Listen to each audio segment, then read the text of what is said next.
Shout out to Electrician 313 with the cash app. Oh yes. Oh yes. Oh yes. Oh yes. Oh yes. The amazing Doofus, I mean Lucas, had the unmitigated gall to come up to BGS's channel, as you probably already heard. And instead of having a dialogue, he wanted to give a lecture. And about black men being the leaders of the community. When have black men been the leaders of the community? If black women really wanted leaders of a so-called community, you wouldn't have Kiki Palmer. You wouldn't have women that are the highest divorced, the least married, and the least partnered.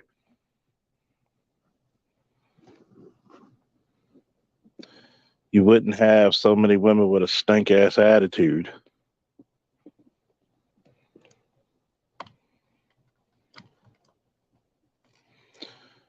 But what's going on now is that, in the words of Gigi, I agree. This is all simp talk. Why come here? You're supposed to be this conservative black guy with these conservative talking points, but yet you got kicked out of the Blexit shit with Candace Owens and Brandon Tatum a couple of years ago. Why? See, here comes another cosmic threat for all you comic book fans to try to take over the manosphere verse, and all these heroes who normally don't interact have to band together. I really wonder, is that you came over here because you were losing ground to your own so-called conservative audience? I mean, you do come across rubbing people the wrong way.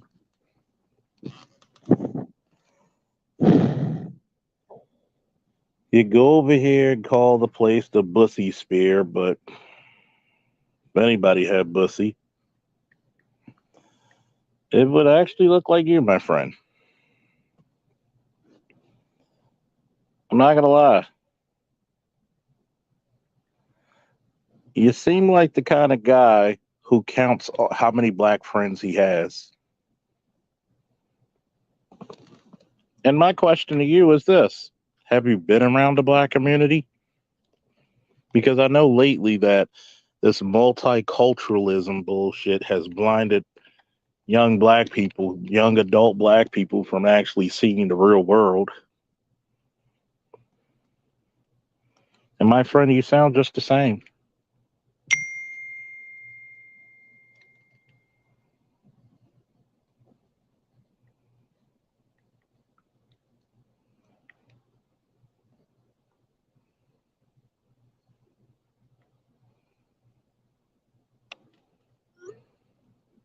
I mean,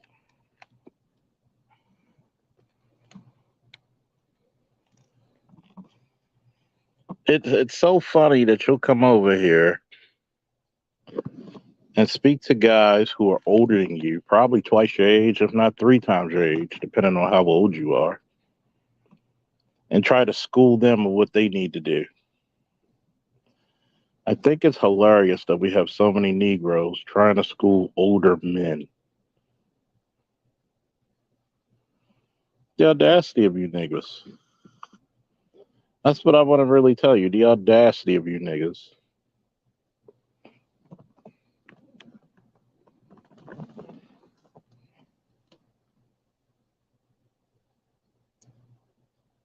This is the reason why you can tell black men are not the leaders.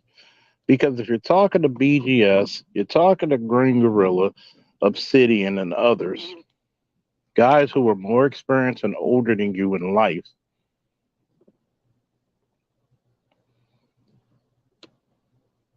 you would have actual respect for them as a leader. So don't give me that bullshit, Lucas.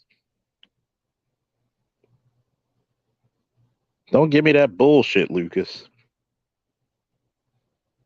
See, in order to be a great leader, you must be a great follower. You came to BGS's home and attempted to take a shit in his toilet and not flush, and then wipe your little shitty hands all over the stream, but yet you ran like a little biatch. Are you that down bad, amazing doofus? You're supposed to have the bigger channel. You're supposed to grace us with your presence. You're supposed to have a dialogue. But those of you who want to hear it, I'm going to share it just right now. I'm going to see it. Okay? This is concubine culture, man. It is. Let Let me ask this question to the guy coming. Is this the amazing Luke? Is this the real one? If not, I got to drop you off. Speak up. Yeah, it's the real one. It's the real one. Okay. I'm making sure, man. There's a lot of trolls. Okay. Yeah, there always are. Okay. Go ahead. Finish, Gigi. We get Lucas after you. No, all I'm saying is, man, at some point, black men have basically said concubine culture and attitudinal, displays and overtures are not acceptable. It's not something we like. It's not indicative of strength. It's indicative of, it's an offshoot and a product of concubine culture. It just is what it is. Okay? And it's going global, and that's the problem with it. It's going global. Concubine culture is spreading, and like I said, Clark was trying to tell us, Taylor pathology, right? If you let it get out and don't correct it, it's going to spread now throughout the whole culture. Hey man, you can be proud about something, or you can be proud about foolishness. Lowest common denominator now. That's where we're at, and black women actually upholding that. They upheld Kiki Palmer, what she did. It's like it's that's the way it is. Okay, that's what we're on right now. So, now you just had a woman who went to the UAE. And she was on some diet, the boss lady. Yeah. I don't want to curse on your show because it's just your show, but no, you curse. Boss bitch. Yeah. Overly sexualized, attitudinal behavior and overtures. She went to the UAE with that energy, and they locked her ass up for it. As they should. Yeah. But see, this is the norms related to black culture in America. This is what it is. They say from the womb to the tomb, this is how it is. Yeah. That's why I said, that's the way they've been socialized, man, for the last 50 years. They've been socialized that way. Go ahead, jump in, Lucas. One thing I want to know is, are you guys for the group, or are we talking from an individual mindset here? It depends on what angle you're coming at. Well, it depends on the angle of us all being black men. So the black men on this panel, are you all talking from the group? Or are you talking from an individual perspective? We're talking from the group. This is a group thing now. Okay. So if we're talking for the group as black men, we need to be the leaders of the community. So what I'm hearing is a lot of generalization of black women. And that's not my experience with black women. So what that leads me to believe is that some of you guys have a shortcoming when it comes to vetting proper black women. Because not all black women are okay, of this culture. Hold on a second. Go prove that, okay? Because we have, okay? Go prove what? That this is actually indicative of most, I would say 90% of black women. Do you have any data to support that? Yes, it's called the Negro. What is it? Philadelphia Negro. The Black Family by Du Bois. Okay. No, I'm talking about recent data. I don't know anything about Du Bois. Do you have any recent data that supports your claim? You understand culture? Yeah. Honestly. Okay, can you give me something I can cite? Is this FBI? Is this census data? What are we looking at? Yeah. It's all that. It's all that. No, it's not all that. Just give me one. Give you one. Okay. Yeah. Why are black women the most divorced and the least married? Okay. have the most out of wedlock. Hold on, let's look into that. What is that data from? And let's contextualize it, right? Because the same can be said for black men. There's a lot of data out there. No, hold on.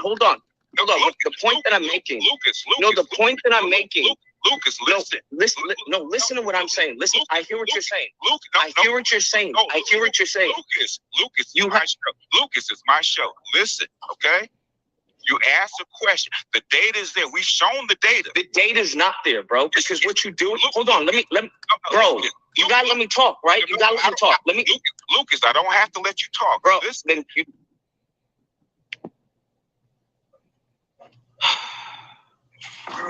That's the problem.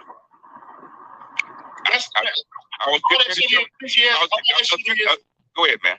All that shit is simp talk, bro. You know what I'm saying? Like, I understand it. I understand men's, desire to rush in and to save and to play the motherfucking Captain Save-A-Hole, to play it all out. I understand it. Okay, I get it. But at the end of the day, man, anybody who does not admit that there is a cultural attitudinal problem and there's some sort of issue, a rift between black men and black women on a general scale, if somebody says that doesn't exist because it's something, a personal flaw within you, first and foremost, man, this is not just something, the attitudinal disposition is not just reflected in intimate relationships.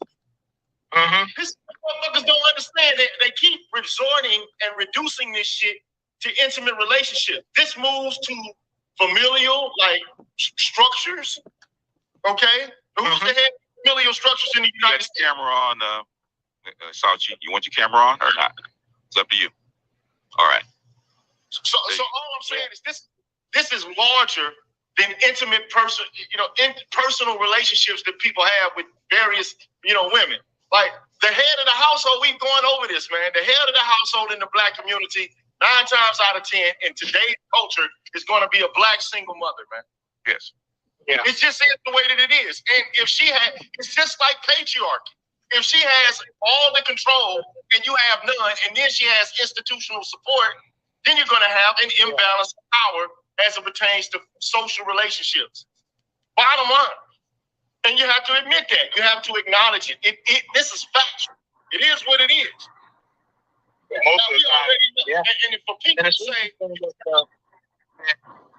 hold on, somebody's talking while I'm talking. So no, go ahead. Go ahead, GD. You got it. The only thing I'm gonna say, and then I'm out of here, man, because I'm trying to eat. But the thing is, man, what you eating, man? I'm eating a hamburger and fries right now. But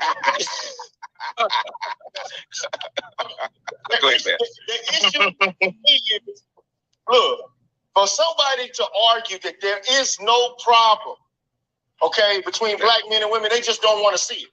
Okay, and we're not talking about anecdotal evidence here and there, like the women that you're choosing.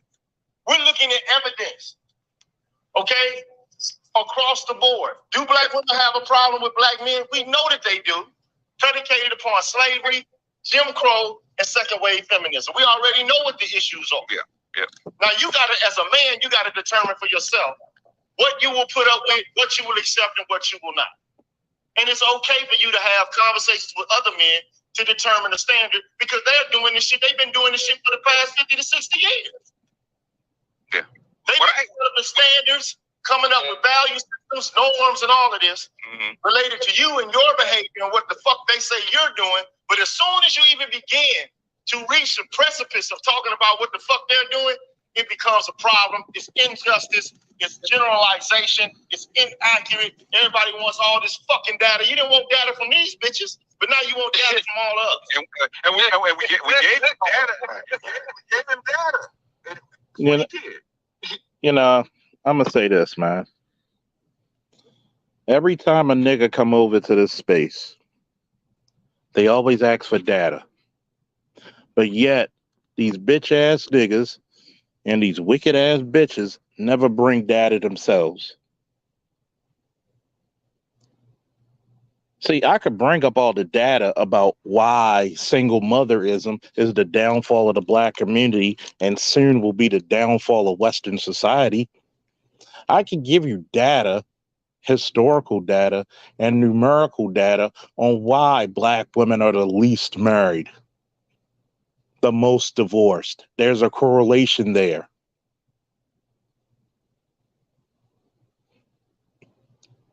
You act like we don't live in the same fuck. See, the problem is a guy like Lucas never really been around black people. He's been multiculturalized.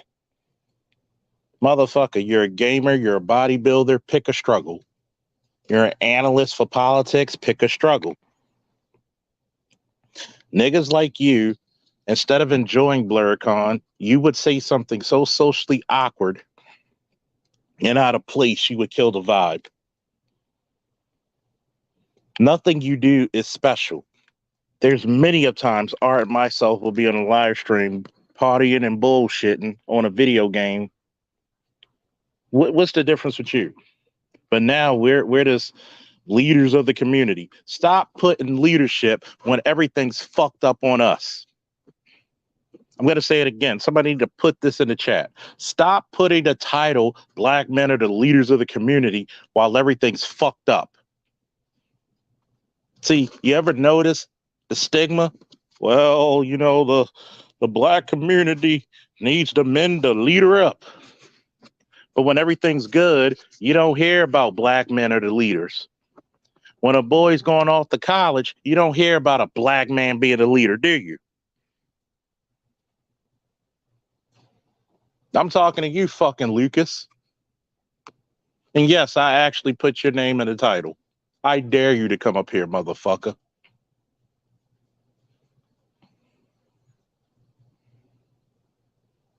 See, I'm not BGS. I'm not going to be nice. He was cordial with you. And I think that shows how much of a bitch-ass nigga you are, because you have no respect on somebody else's panel, especially somebody old enough to be your father, may even be old enough to be your grandfather. But you wonder why leadership is a very, very liberal term in our community. Look at the fucking respect and leadership you've shown being on somebody else's fucking panel. You couldn't even be the leader of yourself. Like, motherfucker, are you an only child? Did your parents not teach you grace, manners, patience? Excuse me, Lucas, sometimes you're not the fucking smartest person in the room. And when you come over to another motherfucker's panel, why don't you actually have some grace and have a dialogue? Stop with this bussy shit. Because trust me, you had to grow a beard to look like a semblance of a man. But you do female-led behavior. You talk this simp shit because you're trying to go where the money is. And there's usually those dumbass broads who put themselves in positions of disaster and expecting black men who took all their years and decades of getting their shit together and to come rescue them. And now black men are saying, fuck you, pay me. Don't call me the leader of shit when you spent decades destroying it. Oh, leaders play games online because I'm a leader and I play games online. See, leaders are people who can live in balance. Leaders are people who can have a dialogue. Leaders are people who can listen to his subordinates. Leaders are people who can delegate and teach people to be leaders themselves.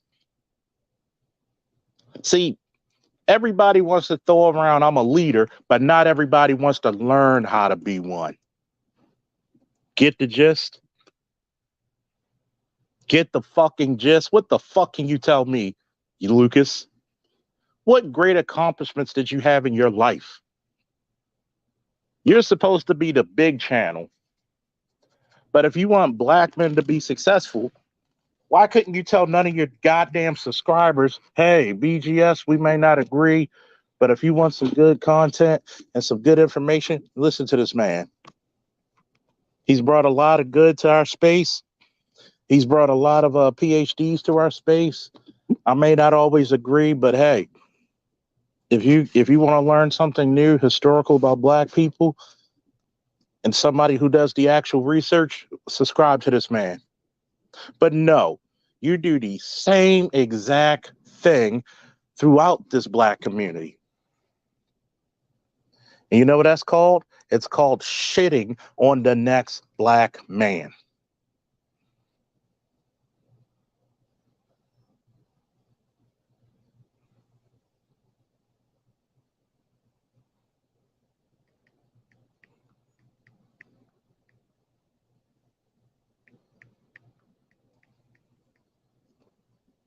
Oh.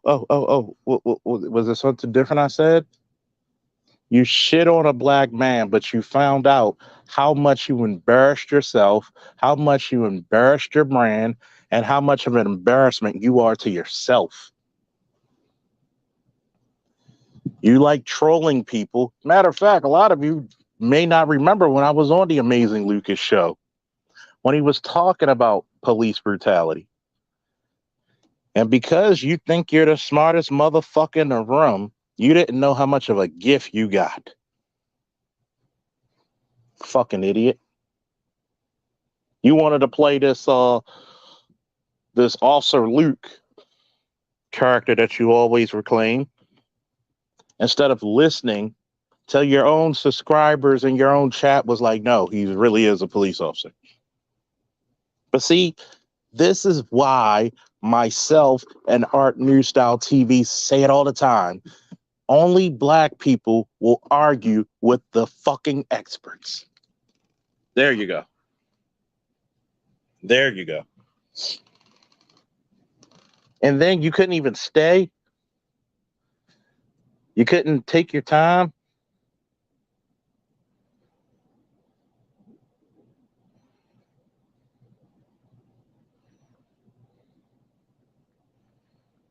You couldn't even have a dialogue fellowship with men. Hey, we got 60 people. I need 60 likes. Hit that Cash App, please.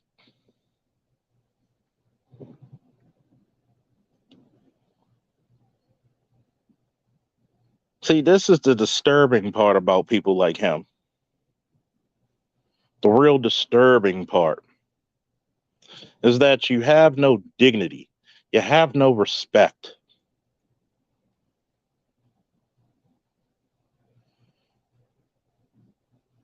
You're someone not to be trusted.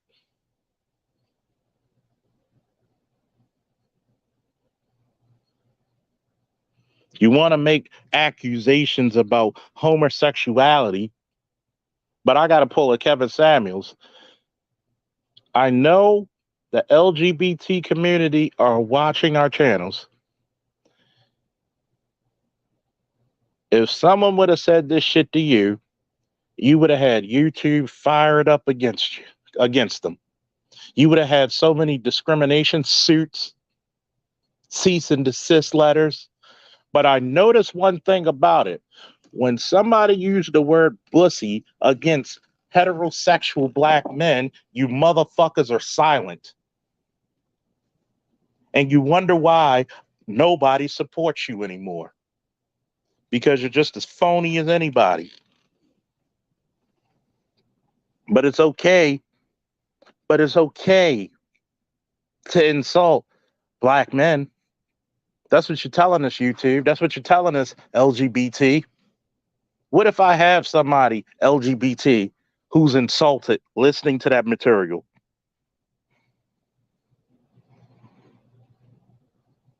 Stop telling us that we need to be the leaders when you need to man the fuck up, you child.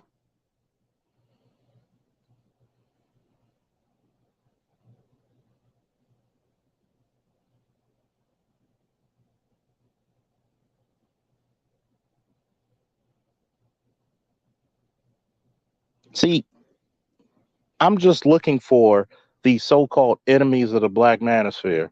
Tell me what the fuck you call and what you say that you're not liking. Tell me this shit. Please, I beg of you. Tell me what your problem really truly is against this community. If you want to be the leader of the black community, go ahead and die on that cross. Even my damn cat said that's bullshit. You're right, kitty.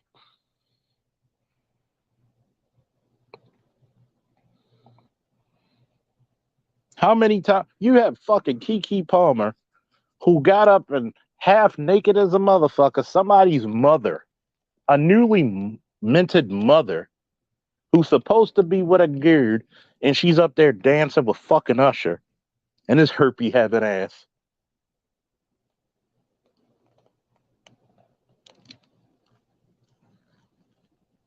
Is that what the fuck you want to save? Go right ahead.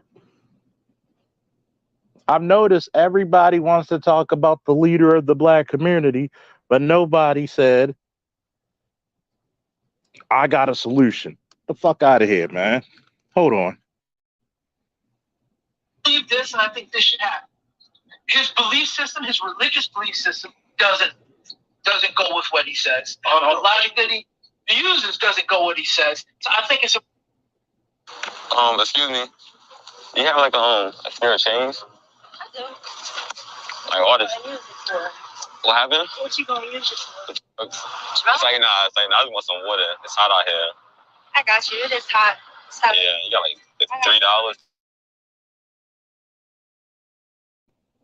Some crazy shit my son just sent me. I have to say this, right? You have to really be about something first before you talk about being the leaders of the community. I want you to really think about this. Why and how can you be the leader of the community if the boys are not even fucking prioritized? Your boys are the least educated, the least motivated, the least inspired, the most incarcerated. How the fuck can we be the leaders?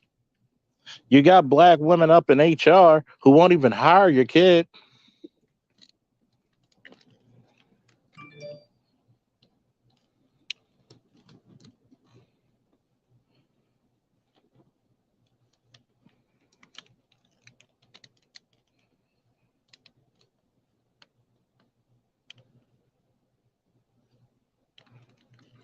For what?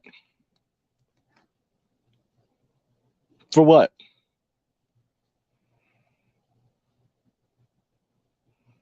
How the fuck am I going to lead if you don't prioritize or groom me into a leadership position? I'll ask that again. How the fuck am I going to lead when your women are counterproductive to you?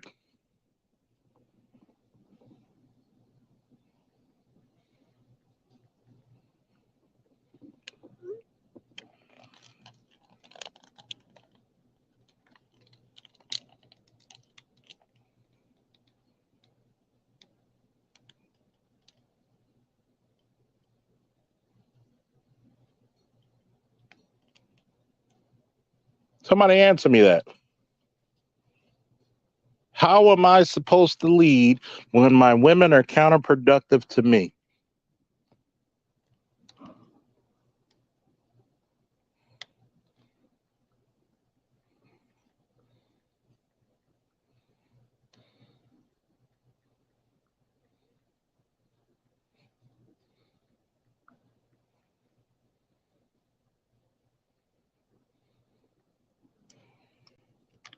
Because last time I checked, that's impossible, man.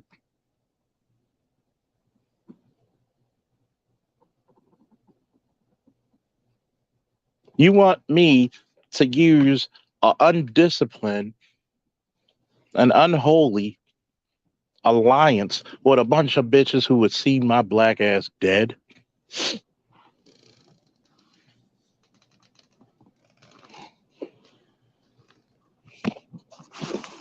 You truly need to give black men a better bargain than this shit. How the fuck am I going to be a leader when somebody keeps being destructive? Does Lucas live in fucking reality? You ask for research, and God knows I hate this shit.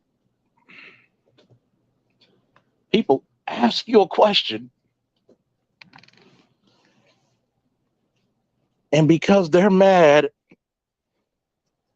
they're upset,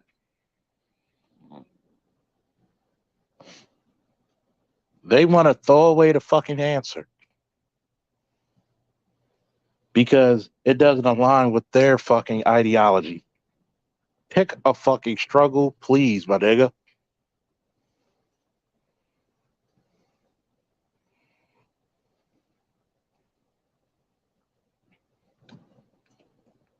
You're not a leader. I pretty much doubt that you interact with black people at all.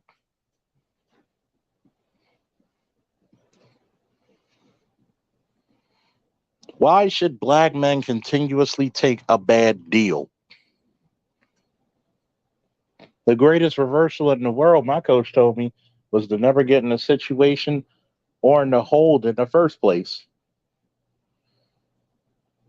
I don't have to worry about getting locked into a hold if I never get in position to be locked, to be submitted, or to be locked in.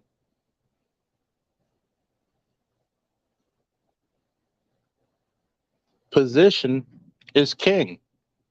Realization and knowing what you're capable of doing and not capable of doing is queen. I really want to know. You want us to be leaders, but how can you be a leader talking about bussy? You come on BGS's show, a 64-year-old man's show, disrespect that fucking gynocentric mindset and thinking is what you all about, brother. It's all you about. No rhyme, no fucking reason.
I'm really confused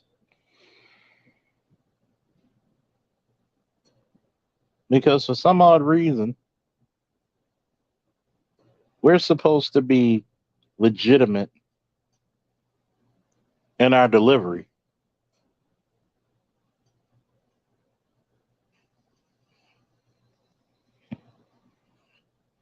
We're supposed to be caretakers in our words. But yet, all I seen was a child trying to butt his way into grown men's conversation. Instead of having a back and forth, which BGS would have gladly dropped everybody down, you did the most feminine thing you could do and try to be, let me talk, let me talk, let me talk. You overtalk people on your damn show. I can tell that you're really, really young, or you're just some type of fucking person who's socially awkward. There has to be dialogue.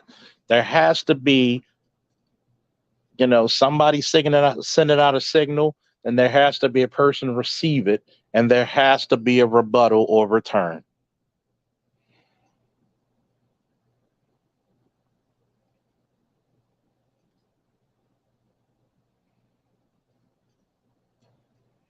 But no, you get this childlike, I can't be by myself behavior. Why? Why?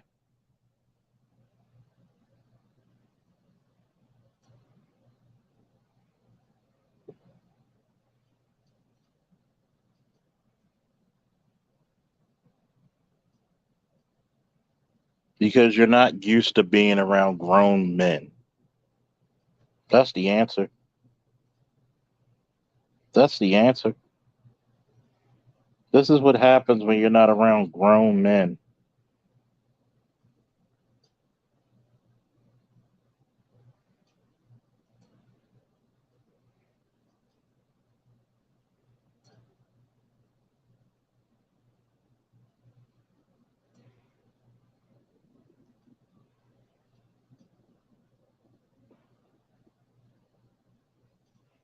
This is what happens when you're not around a wiser counsel than you. You're no different than any of the gynocrats that exist out there hating on the black manosphere. Shout out to D-Rock for the Cash App. And you damn right we should be gloves off with this nigga. An example should be made of his stupid ass. I've never seen such despicable behavior in my life. Yes, I have. And see, this is where the black manosphere need to be tight. There needs to be some ground rules set, especially with doxing motherfuckers. You don't go after nobody's family. But everybody wants to say shit about somebody else's. Even when we had a Mary on here, and I try to tell Marcus, hey, just leave his family out of it. Say what you want about him. Just leave his family out of it. See, this is the reason why I always said men don't need morality. We need a code. But amazing, Lucas, you wouldn't know what the fuck that is. I told you before, when that motherfucker cuts his beard off, he looks like he goes to the doctors and demand a prostate check every time.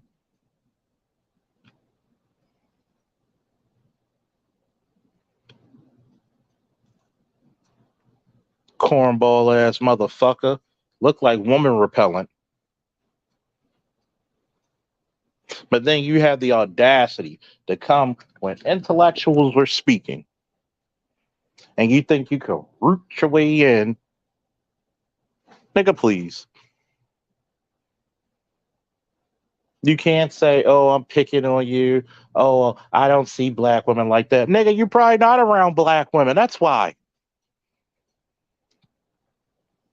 You're probably with them Valley girl, mixed girls that barely can be considered black. Well, that's not my experiences.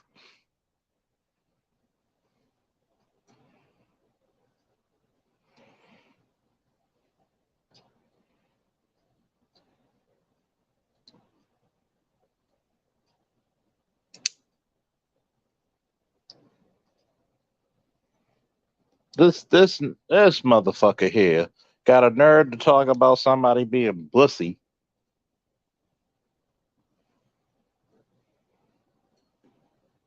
But that motherfucker looks so deep in the closet, he looked like he's finding Christmas gifts and lost ties. How about them apples? Since he can say bussy, I can make whatever joke I want.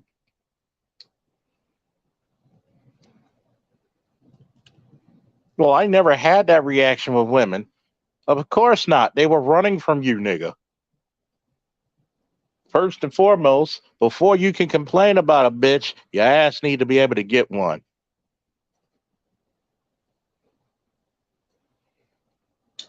Oops.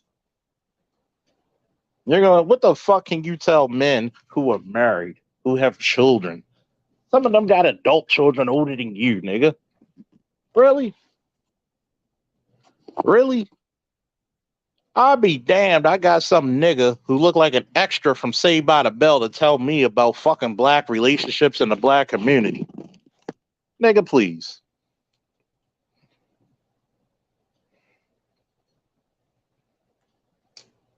See, this what happens when you got kicked out of the cool kids club, so you thought, with Brandon Tatum and Candace Owens. Now you just want to be the nihilists and burn everything down. Nigga, you ain't Seth Rollins. I said it before. Despite all your rage, nigga, you ain't nothing but a rat in a cage.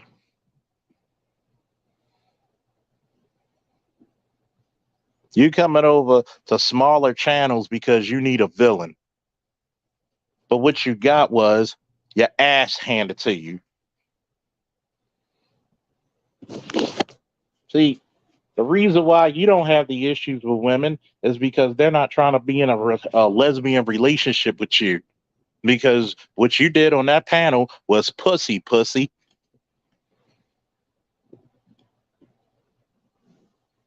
That's all I could say. What you did on that channel was some pussy ass shit. And you know it was. You know it was. That was some pussy ass shit that you pulled.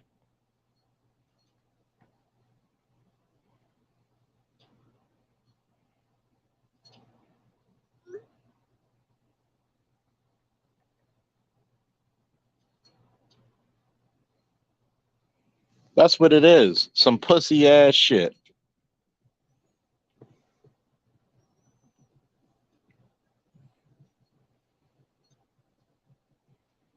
Actually, to be correct, son, is hot raw.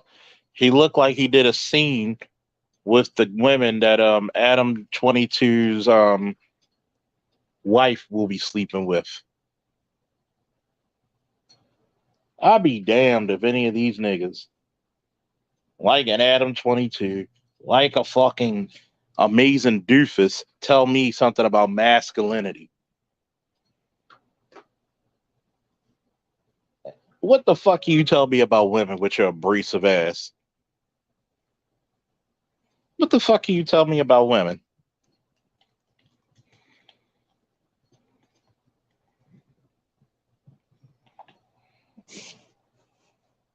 I'll wait.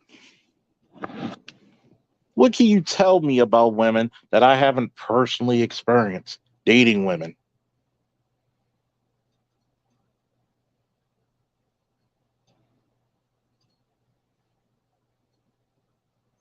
Nigga not supposed to say shit, right?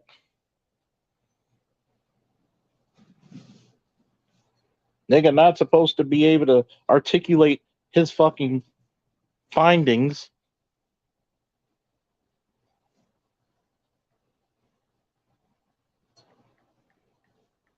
He's not supposed to say, hey, I had these issues with women. I wonder if this happened to you. Yay or nay? See, I always looked at niggas who didn't want men to congregate and to speak about the problems they have with modern women.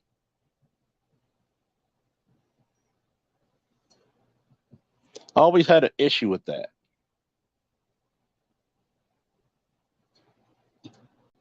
What does it benefit you? Why are you so against it? Because a lot of you want all of us to be still plugged into the matrix. A lot of you were actually jealous of our freedom, of our intellectual prowess. That's why a guy who's supposed to have 400 plus K subscribers come down to the solely place called the Black Manosphere.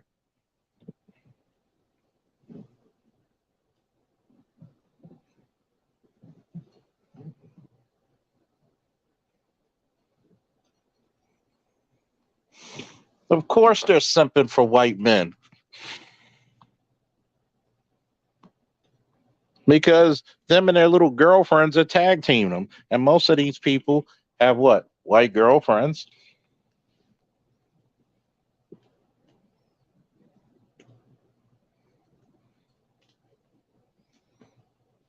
They think that if they speak the right way, if they have the right talking points, that they'll be washed as white as snow. But they forget the right things. That as soon as you say something against the white D man,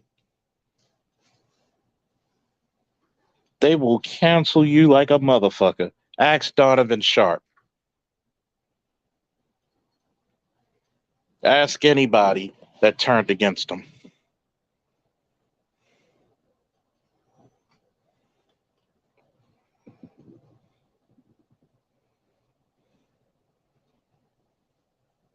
Trust me, if I spoke on those fucking piss ass talking points, I would have a lot. Shout out to BGS for the $20 holla. Woo! See, this is how you know when BGS and myself came up with this term a few years ago called delayed adulthood. You're in a rush. This younger millennial rush. I gotta be right. I gotta be heard. No, the fuck you don't. Sometimes, maybe if you shut the fuck up for 5 minutes, you might learn something. That's actually something very simple. Maybe if you shut the fuck up and build your rapport and respect and argue your fucking point like a goddamn man instead of being a little ungrateful brazen bitch.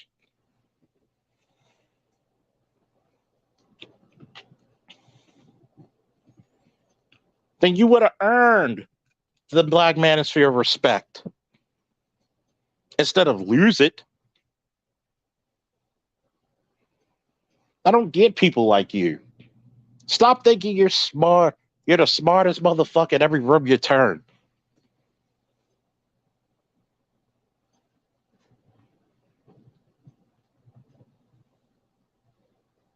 Because right now, you are the amazing doofus.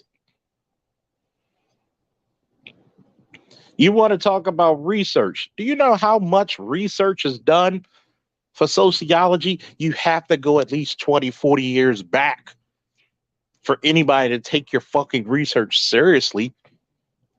Think about it. Dr. Clark, Du Bois, Monahan, and others came to the same fucking conclusion about the black community, its women and its men. Decade after decade after decade. You don't even have to go through that much research, but you see Keke fucking Palmer pregnant as a motherfucker on Saturday Night Live with no marriage. That would actually look stupid. That actually doesn't look right. Don't tell me about being a fucking leader when your women don't listen to you at the first place. Don't tell me that bullshit. A bitch who just had a man's baby getting up with a man who was known to have a fucking STD on national television or whatever the fuck it happened. It was out in the open. It wasn't closed.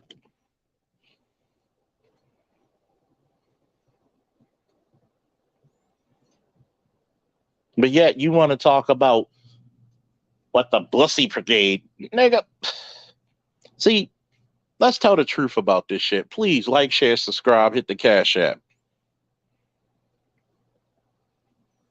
See, let's talk about this shit real quick with this Bussy shit. The internet has made brave men of a lot of you goofy niggas. Shit that back in the day would have had the piss slapped out of you. Back in the day, grown men would have fucked you up on sight for disrespecting them so badly. That you get away with this shit? See, I come from a time where you stayed quiet unless you knew you could throw down. But you want to throw out this Bussy shit and try to insult black men that are heterosexual, married, children, grandchildren? Nigga, you were so goddamn lucky.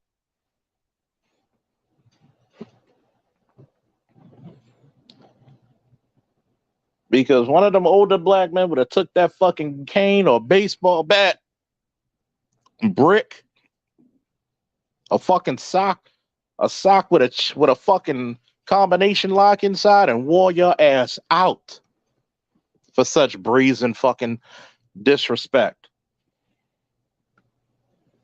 That's how I could tell you an only child.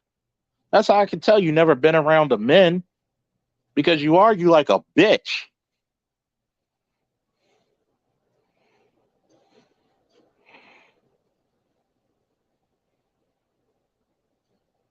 But there you go. There's a reason why we call them bitch-made niggas.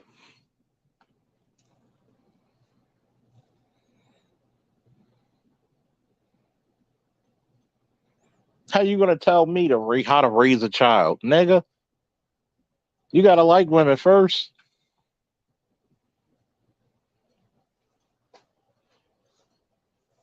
Y'all want me to open up this motherfucking panel?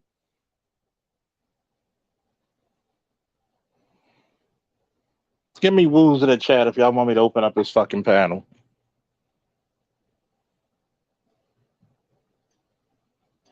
Yeah, I'm still the audacity of these clowns. Well, BGS, you know, I'm gonna talk about a motherfucker for 8 hours. See, some motherfuckers need help. If he can't be the center of attention, it disturbs him. If he can't be the sun inside the solar system, it disturbs him.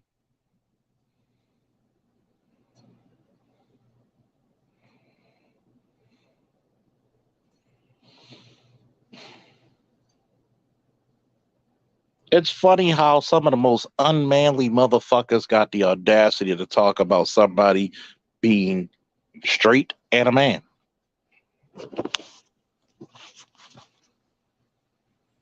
He better have made, he better have made some money. If you pull it 8 hours to talk about one dude, he better have. He better have made some money off of that shit. And the only reason you got 400 plus fucking subscribers is because you're kissing on the ass.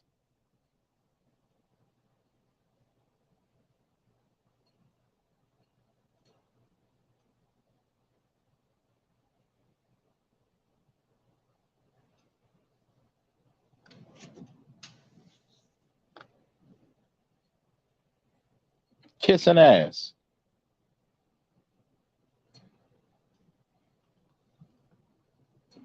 There's the link right there, folks. Kissing ass of a certain demographic. That's all he does. Well, these guys in the manosphere talk about women. They should. They should.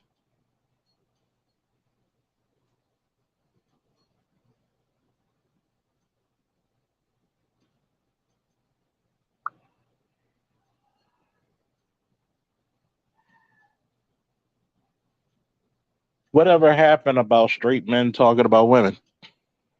Why is that such a big deal nowadays?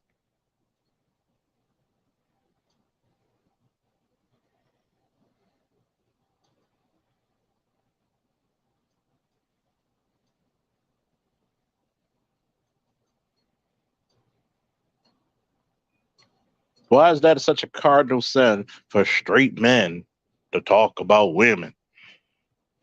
You can't talk about women. You can't talk about my mama.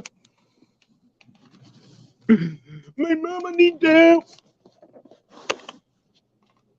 I'm a man to look at. I know more than you. My name Lucas.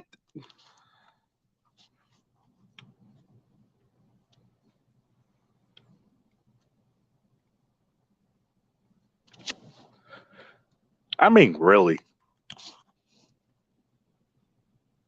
Really.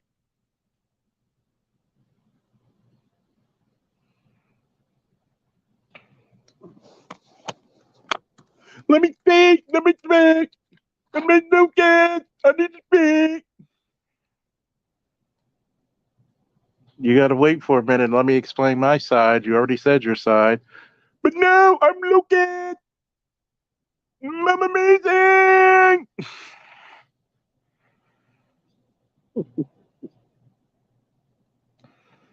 Well, we definitely found out what makes you not amazing. Jesus Christ, boy. Look at.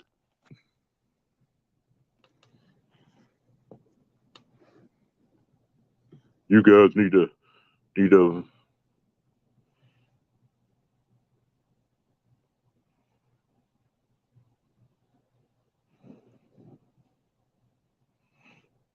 I mean, really. What the incredible fuck did he really think he was going to accomplish? And didn't even have the decency. The decency to even sit there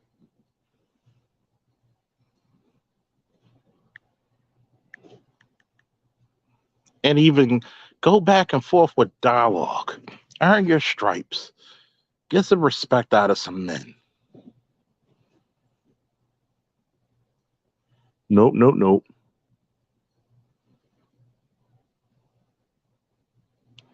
No, that's gotta be important.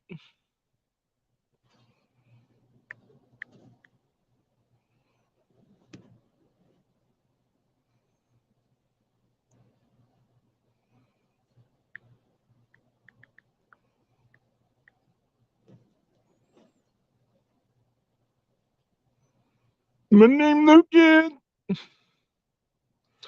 Let me stop before I sink down to this nigga's level.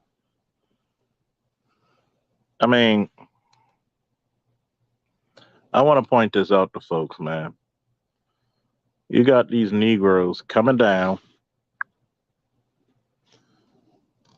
to a space that they really said they sully. They're supposed to be better than us. They have greater content. They have greater what?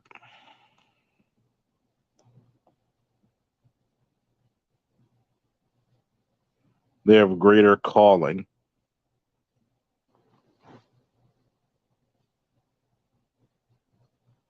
See, you shouldn't slap a guy like Lucas. The femininity might rub off. That's the only scary thing about slapping him.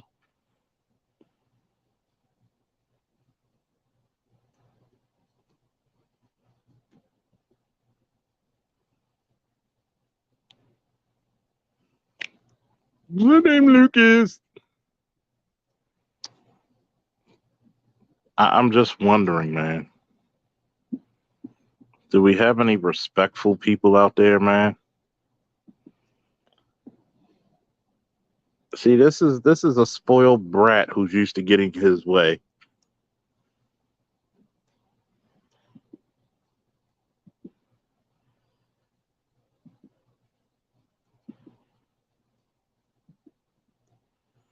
Spoiled brats who are used to getting their way, and when they don't, they'll have a temper tantrum for 8 hours.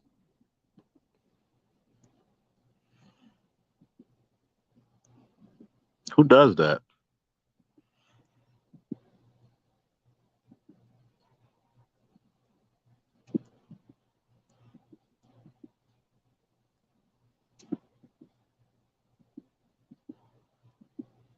Who does that? I mean, really, I want you to think of how much of a fucking socially innate being you are to fucking talk about somebody for 8 hours on a stream. I hope you made a lot of fucking money, nigga. What's up, bae? We are embracing villainy.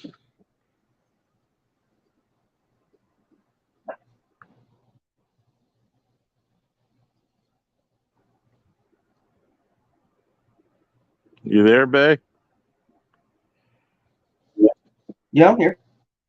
Oh, Were yeah. you talking? I'm sorry. Oh, no, I was just saying what's up to Can you. you hear me? Yeah, we can hear you. Hello? Yeah, can you hear me? Hello? Hello. Can you hear me? Yeah. Okay. All right. Yeah, I can hear you. Yeah, we're I just hear you. embracing our villainy. Everything's good. We're just embracing our villainy Here, I'll even because press a 1. So that way you know I can hear you. yeah, we can hear you. All right. So we good sound wise? Yep, we're good. Okay. Good to go. I don't know what happened. I'll say that right off rip. I don't know what happened. I don't understand why.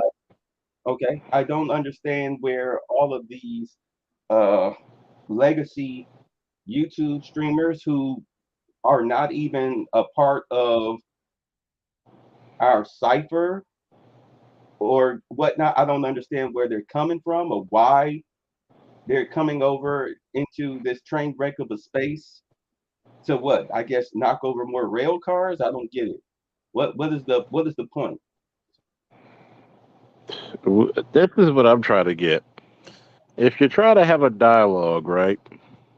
You notice what you did? You put a period at the end of your sentence to let the other person speak. You got guys out there who want to take over the space, take over, say what they want to say, and not let the other person be heard. Like they're going to tell us something so fucking profound. Yeah, black men should become the leaders of the community. I said, good luck with that. Why do we have to Yeah, be the that happened to leaders me when everything fucks up? Why should we be the Yeah, leaders if everything's fucked up? yeah, that happened to All me right, go ahead. yesterday. Oh, I'm sorry. No, I don't know why our sounds are off, but as I was saying, that happened to me yesterday, and I just thought it was so corny. And my thing is, I'm trying to understand why people are beating the dead horse.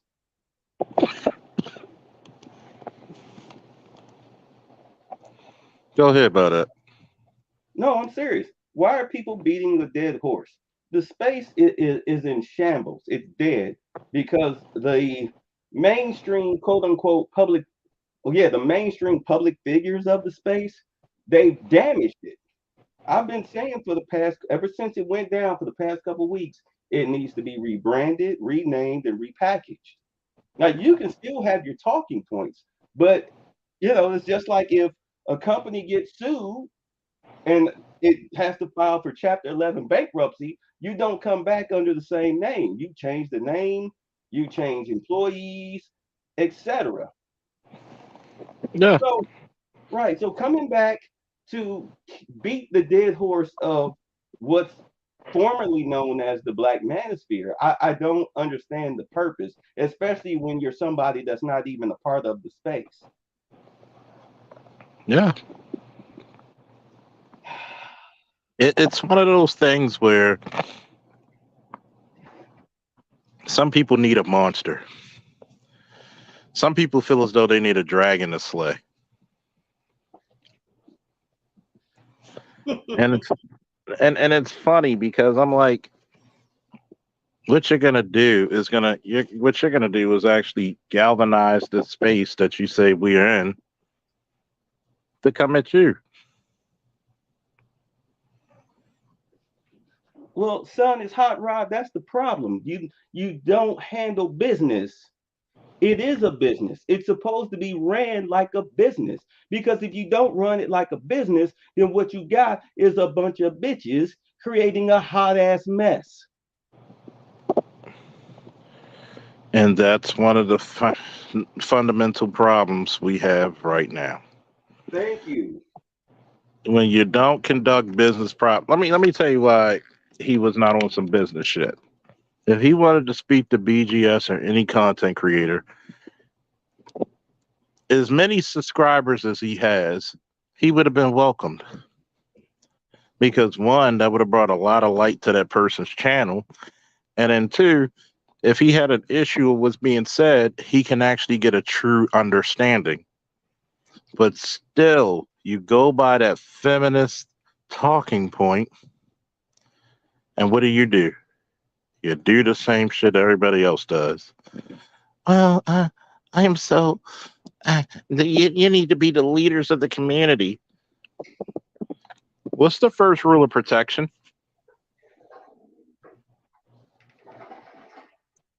It's obedience. How can I be the leader of anybody not listening? That's you want. Why do y'all always give black men these impossible tasks? Imagine going to Asian men and tell them, yeah, you should go fucking take them wayward Asian women and marry them up. Look, See how far that works. look, the whole reason why black society is no longer a community and why it's a mess is simply because it took a business decision to remove black men from the home. They attacked on a grassroots level and then they came in on the government level to clean up the mess. You had black women who were listening to white lesbian feminists and their talking points, and they use that as well as the police to get the men out of the homes and then accept the welfare. Ever since then, the black community has been, well, the black society has been withering away on the vine. I don't know why people act like they don't know this. I mean, it's revisionist history. Just look back. You can see where the decline began, and it's not coming back. It's Not not. even close. Not even close. Yeah, Keep talking, Bay. I'll be right back. Keep talking. go ahead. You know, what'd you say, Dark Knight? He said, when it's not a business, you say it is. When I say it's a business, you say it isn't. It depends on if I'm trying to get over or not. What does it take for me to get the upper hand on you? Then I, you know, show you my left hand while hiding my right, and then flip it around. That's for my benefit. That'll probably work to your detriment. The only time you'll see both hands is if there's a win-win for both of us.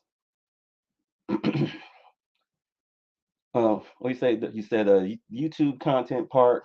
I agree is business, but the part where black men show each other respect, regardless if they agree, is about what Charles said earlier. Black men being on code. Yeah, exactly. Because my whole thing is, look, I may have left that space. All right. I may have left that space, but I'm not going to sit up here and slander and slam and shit on the fellas that I used to sit up with for 4 to 6 to 8 hours a night doing videos. Well, not every night, but whenever I had the time, doing videos with. I'm not all of a sudden just going to start slamming them publicly. You know, what you say? R. Jizzle said, you may as well join Amazing Lucas because you've been capping on the black manosphere for a long time. You sad, bro. The black manosphere is fine. Is it? Is it? How is it fine? Define it. How define fine? Hmm? Define fine. You got a large collection of black male YouTube content creators who are loving this white woman who's racist as fuck. They're giving Fresh and Fit, Myron a pass. They're giving Sneeko a pass for their racism. You guys are giving white supremacist ideologues a pass, but you say it's fine. Okay, well then I guess misogyny is more important than racism. Mm-hmm. I mean, that's what you're telling me. That's what you're telling me. So if the manosphere is fine, if that's what you consider to be doing well, then fuck y'all. I'm out. I'm good. I made the right decision. You can have it, our jizzle. You can have it. This is why yeah, I've been capping on it. Yeah, I've been pointing out the issues. I've See, been pointing out it, but I'm done talking about the issues. That's why I have this channel. it's funny because if you're not gonna, if you already expressed yourself, do what Bay did. Say what you got to say. Don't talk about it anymore. All right. I And came up and here. I'm sorry. now go ahead. Go ahead. No, I came this nigga tell me get the fuck out there. Like he owns YouTube. You sound like MOT. You don't own nothing. You cannot control nothing. You can't the only thing you can do is block me So that way you don't have to listen to me or anything like that. But you do not control anything over here, my brother. You sound like a child. That's the problem. That's the problem. Too much of a childish mentality. This is why I left. When I used to do my shows, when I used to talk about the women and the problems in as far as that they were having, I always started off put my foot in the men's asses first. And y'all didn't like that shit. That was the real problem because you didn't want any accountability. You just wanted me to hate on women so that way you can get your misogynistic jack off moment. But I wasn't biting on that.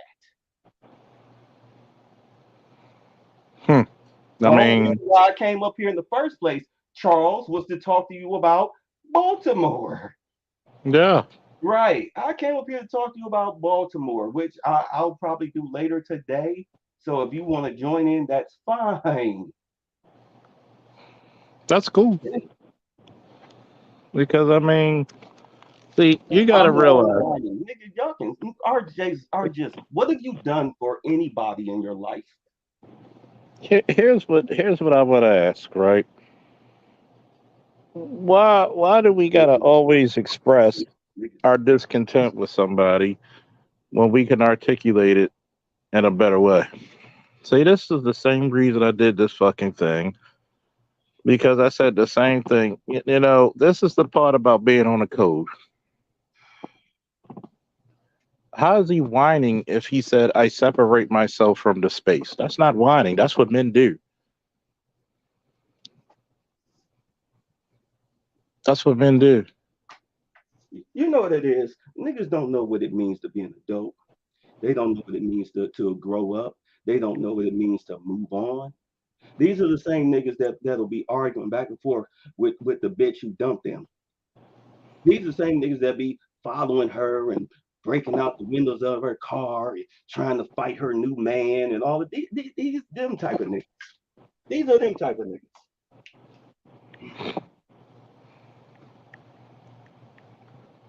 These are the type of niggas that live in 2-bedroom garden apartments their whole fucking life, probably have a roommate or two at 40-something years old. You know what I'm saying? Still catching the goddamn bus, complaining about bitches. Like that's gonna help them. I'm over here talking about economics, getting your money right through stocks that cost less than $40, which have netted me a lot of money. By the way, why you think you don't see me over there on Bitter Truth? Because I'm over here talking about money, talking about crime, talking about world politics, talking about how AI is really getting ready to cost everybody their fucking jobs. You think that Hollywood strike is about pay? No, dumbass. That's about AI taking their fucking jobs. That's about AI. They can now use computer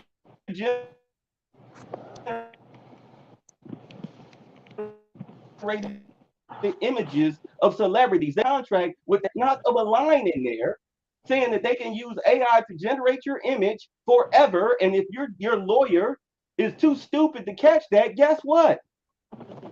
You don't get paid no more. Right.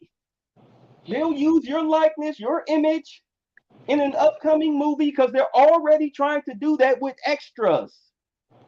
They're already doing that with extras where they're doing digital fingerprints of their face, digital scans of their face, and using them to fill in scenes in the back. They're not even hiring people anymore. Yep. They get these people to sign a one-time contract. They slip that shit in there. They do facial recognition. The next thing you know, you see your ass all up in Game of Thrones and whatever new TV show coming out. You see your ass sitting at the cafe and shit. Like, what the fuck? And then you try to get a lawyer to sue, and they like, fuck you. And you're like, well, can I at least get residuals? And they like, fuck you. Read your contract. You know, one of the biggest things that Rachel True said, that they're trying to get rid of the residuals of TV shows that they were on. Thank you. Like Rachel True and Cree Summer said that nobody supported because you're fucking with people's money. Thank you. These are two Hollywood starlets who said this shit just 2 weeks ago. These are long-term 40-year career actresses, okay? They said it on stage when I was fucking doing their detail. See, this is the part.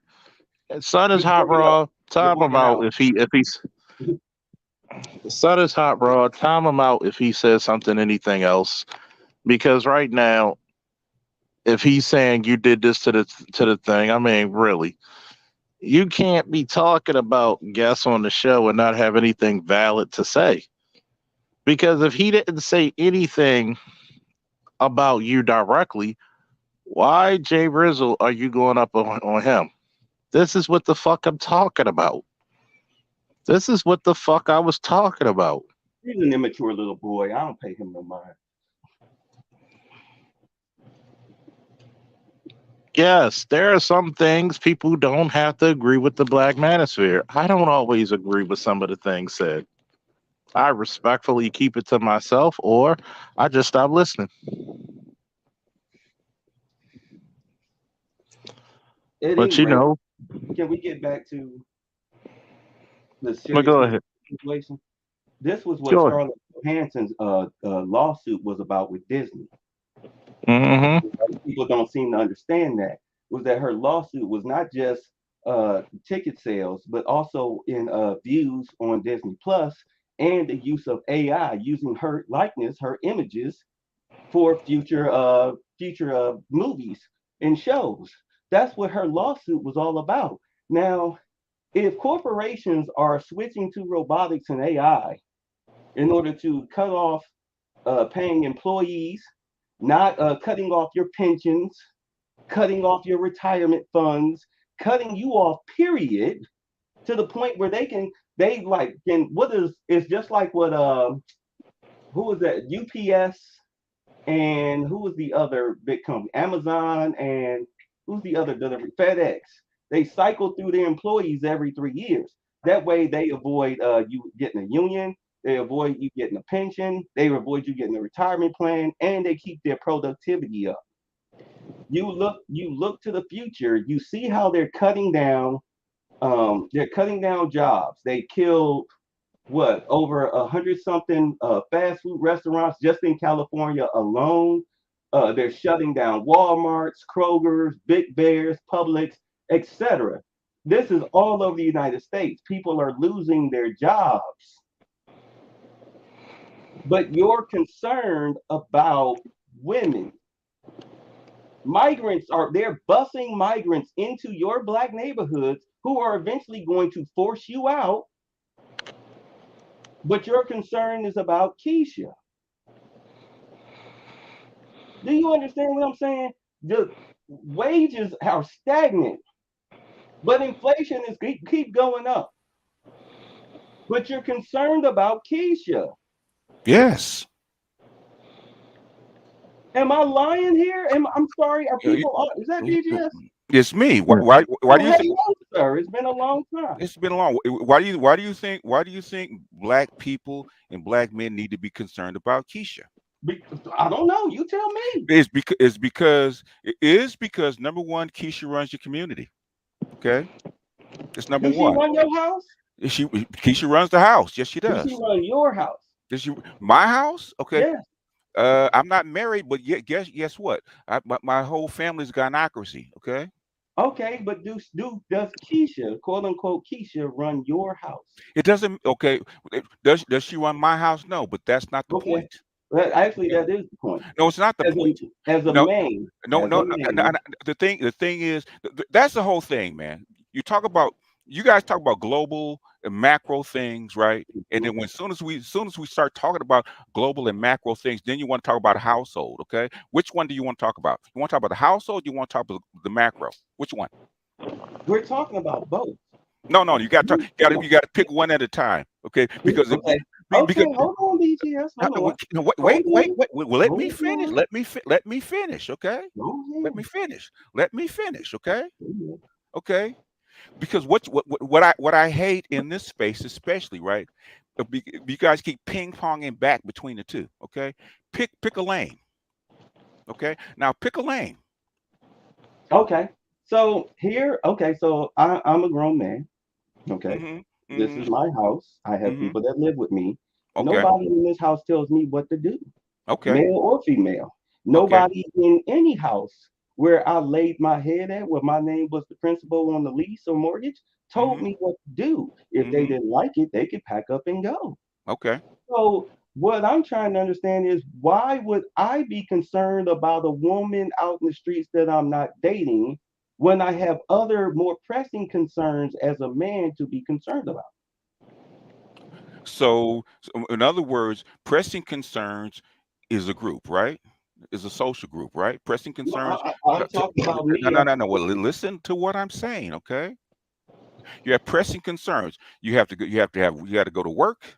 You have you have to worry about what your city council's doing. You got to worry what your state's doing. You got to worry about your union doing. You got to worry what HR is doing. All that kind of stuff as a group, right? As a social group, right? As a society, right? Am I off on this? Go ahead, I'm listening. Okay. So in other words, what you're saying is once you step out your house or have other pressing concerns, you're not affected by anybody else in your neighborhood, your city, or your state. Is that what you're saying to me? As far as in my immediate vicinity, no.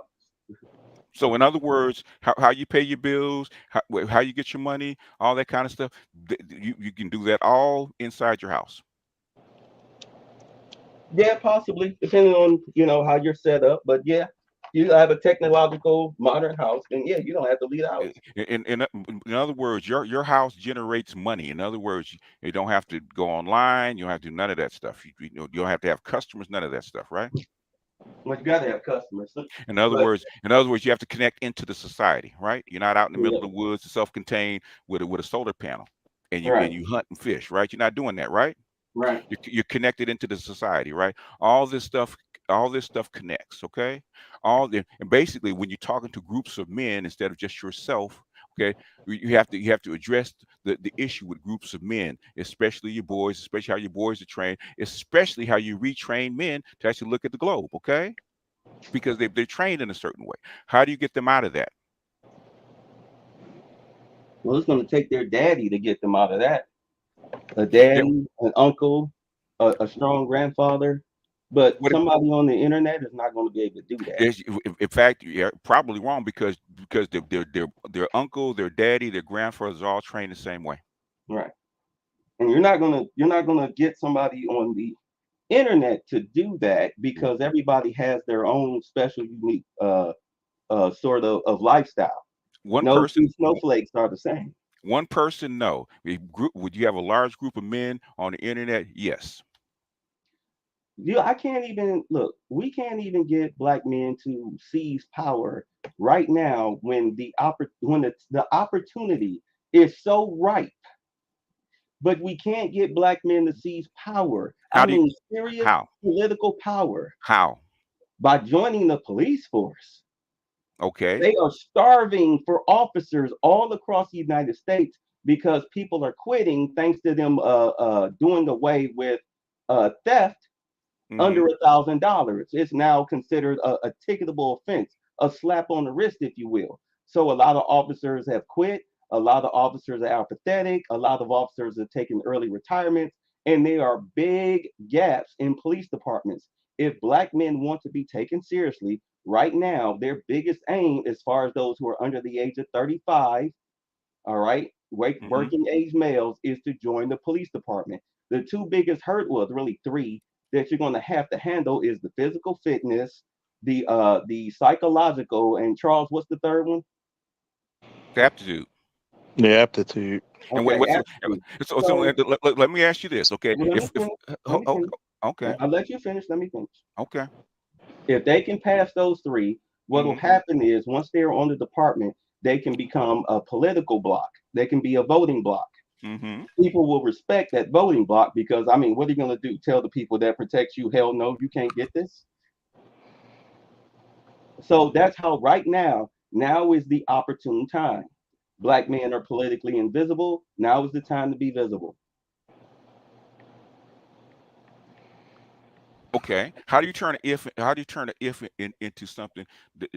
How do you turn an if into something that's actionable? Okay. How do you turn an if? Okay. So you. So Okay, now. I gotta say this real quick. Lee, do you know who makes policy? It's the goddamn police chiefs and police commissioners. And then who interprets that policy and enforces it? It's the supervisors. Ask me something that I don't know. Okay. What I'm saying is, and me and Charles talked about, because me and Charles talked about this a long time ago with the Gray Faulkner plan, right? Okay. How do you get how do you pipeline boys into these jobs, right? What is the sticking point that's holding them back from actually getting into these jobs, right? In other words, you can't just say all of a sudden, hit a switch and turn an if into reality. Okay. Those kids have to be pipelined at least 5 to 10 years before the jobs actually come up. And you know how Okay. you do that? You start promoting in junior high school. Really, you start in elementary school, but junior high school is normally when kids start trying to figure out what the hell they want to do, Mm-hmm. especially in high school. Mm-hmm. Now, the problem is that you have people like Lee who say that that's a white power legitimacy. Like, what are you talking about? That's the problem with black So folks. how do They you see convince them? How do you they convince them not to be? see white, they see being a cop as a white supremacist move. When Okay. in all honesty, that is really the opposite. All right. It's really the opposite. I say to people all the time, how the hell do you think the Irish got legitimized as white people, as far as being classed as white people? How do you think they wound up gaining power in the United States, especially in New York? In other words, how do you change a group of people's worldview? Can you do it overnight, or does it No, take time? you have to start at the school. You have to start at the So school system. who You got to controls start in the school system. the school system? The teachers, Who are the teachers? shit, a bunch of LGBTQ people right now. Especially in the black community, especially who are the teachers? It's Keisha. Keisha's your teachers. It's Keisha, not Keisha. all black. It's not all black women. When I said all black women, what I'm saying, okay, what we can combine it, Keisha and Karen, right, working together. Right. Okay. So, but if you are Hold on, okay, hold on. okay, go ahead. Who's on your school boards? It's Keisha's on your school board. Yeah, Look at in the city where I actually looked at Baltimore, right? In Baltimore, especially for black boys, is horrible, right? Okay. Who are your teachers, which is Keisha? Who are in your school boards? Charles, is it mostly Keisha in the school board? It's too many Keisha's. Teachers, principals, administration. That's why it's so fucked up now. So, right. so first of all, we have to understand what is Keisha's motivation for not actually teaching her boys. Because I went on a rant about this, man. Not yesterday about the other day about this, right? Okay, Well, to answer your question, okay. back we remember, I don't know if you remember back in the I think it was the early 90s when Mm-hmm. Clinton pushed the No Child Left Behind program. The No Child Left Behind program was actually Bush. It was Bush. Yeah, in Okay. 2000. Yes. I remember, okay, because I remember no, it was earlier than that. No, it was the No Child Left Behind was No, it Bush. was the second. It was the second term of Bush. It was the Yeah, second term of Bush. Okay, yeah. not the son. Okay. It was No, it no, was the it son. was the It son. was It was the Bush. son. No, It was W. he actually Was it, implemented. Yeah, he actually implemented the No Child Left Behind under Bush. why are we arguing when we got Google right here? Okay, look it up. Hold It's actually on. Bush. I mean, I It's don't Bush. want to. I don't want Okay, to show nobody up. I'm just, so we what can I'm get it saying is right. what I'm saying is this is earlier than that, but because the CLEP test and stuff like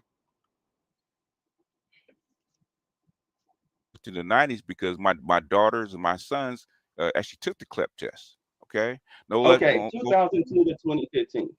Yeah, it was Bush. What I'm saying is, No Child Left Okay, Behind was just an extension of that. Okay, it's actually an extension of that. But what I'm saying is, I'm we sorry. have Extension of what?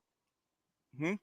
I'm sorry. An No extension. Child Left Behind was an extension of what already was, because the core education, which everybody hates, okay, it started in the late 80s. They wanted the top 10 or 15% of the kids, because the United States was going to move into a service economy.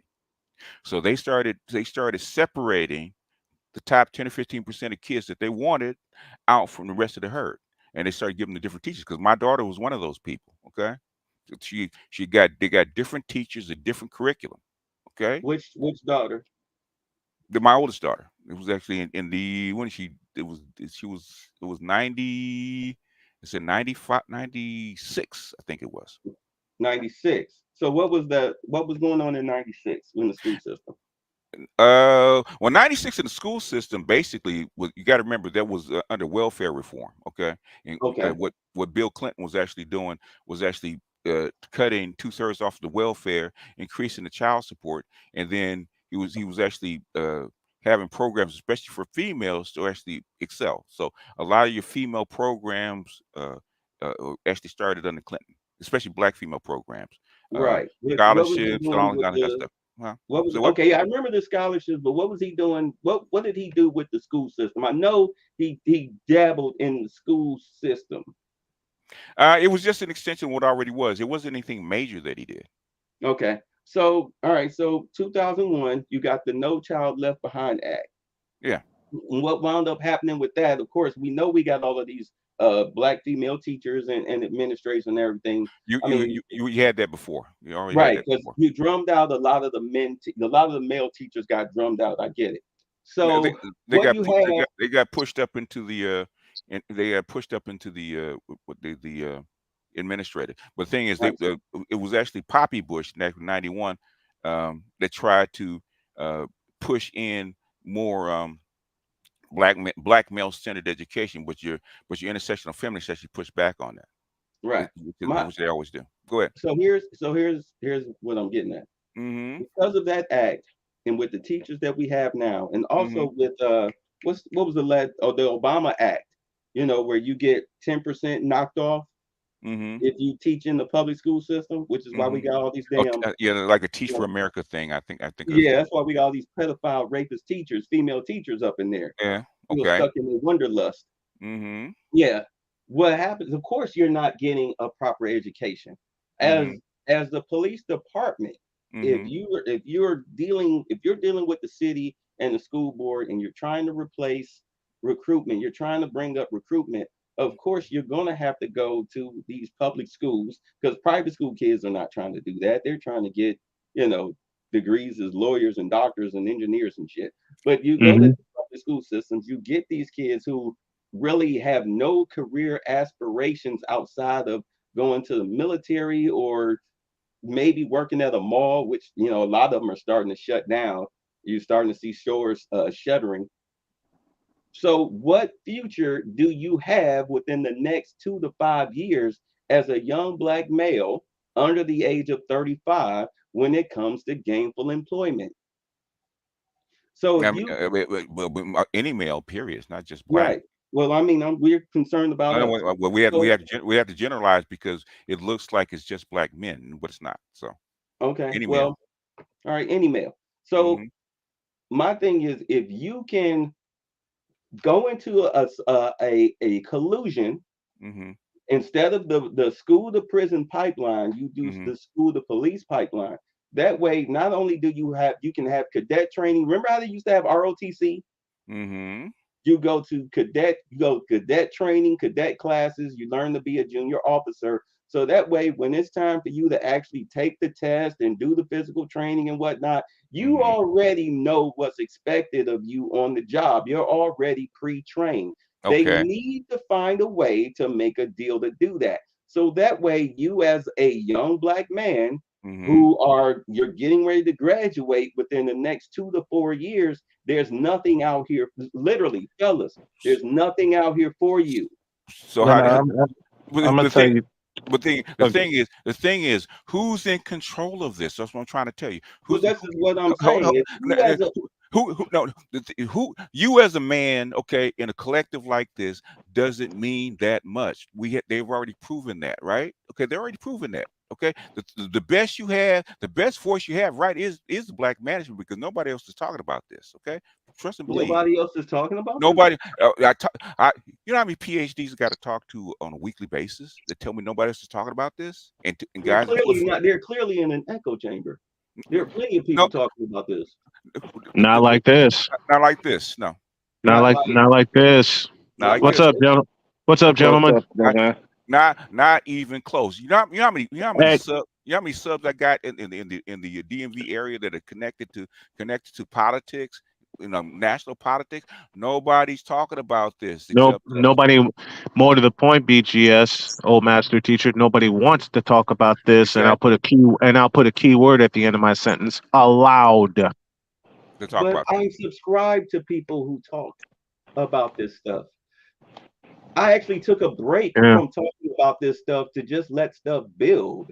Because I could do a show every day just on Baltimore alone, not let alone Houston, Atlanta, California, San Francisco. I mean, I actually took a break, but there are people who are out here talking about this, not just on YouTube, but also on Rumble, Twitter, etc. They may not all be black, but they're talking about this.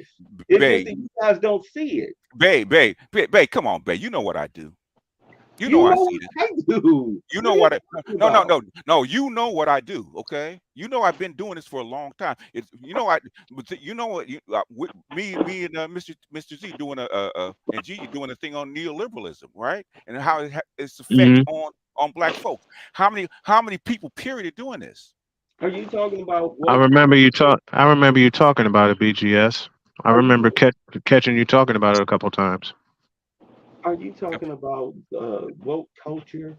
No. Neoliberalism is not woke culture. No, that's not what we're talking about. Okay. What's the difference?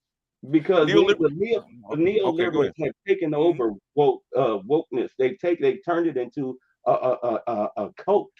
That's not what I'm talking about. Neoliberalism is the economic platform that happened right after the gold standard failed in 1971. Okay, and they needed when the FDR socialist order fell. Okay, they had to replace it with something. So they did a throwback to what we call laissez-faire liberalism, but on a global scale. So the neocons and the liberals got together.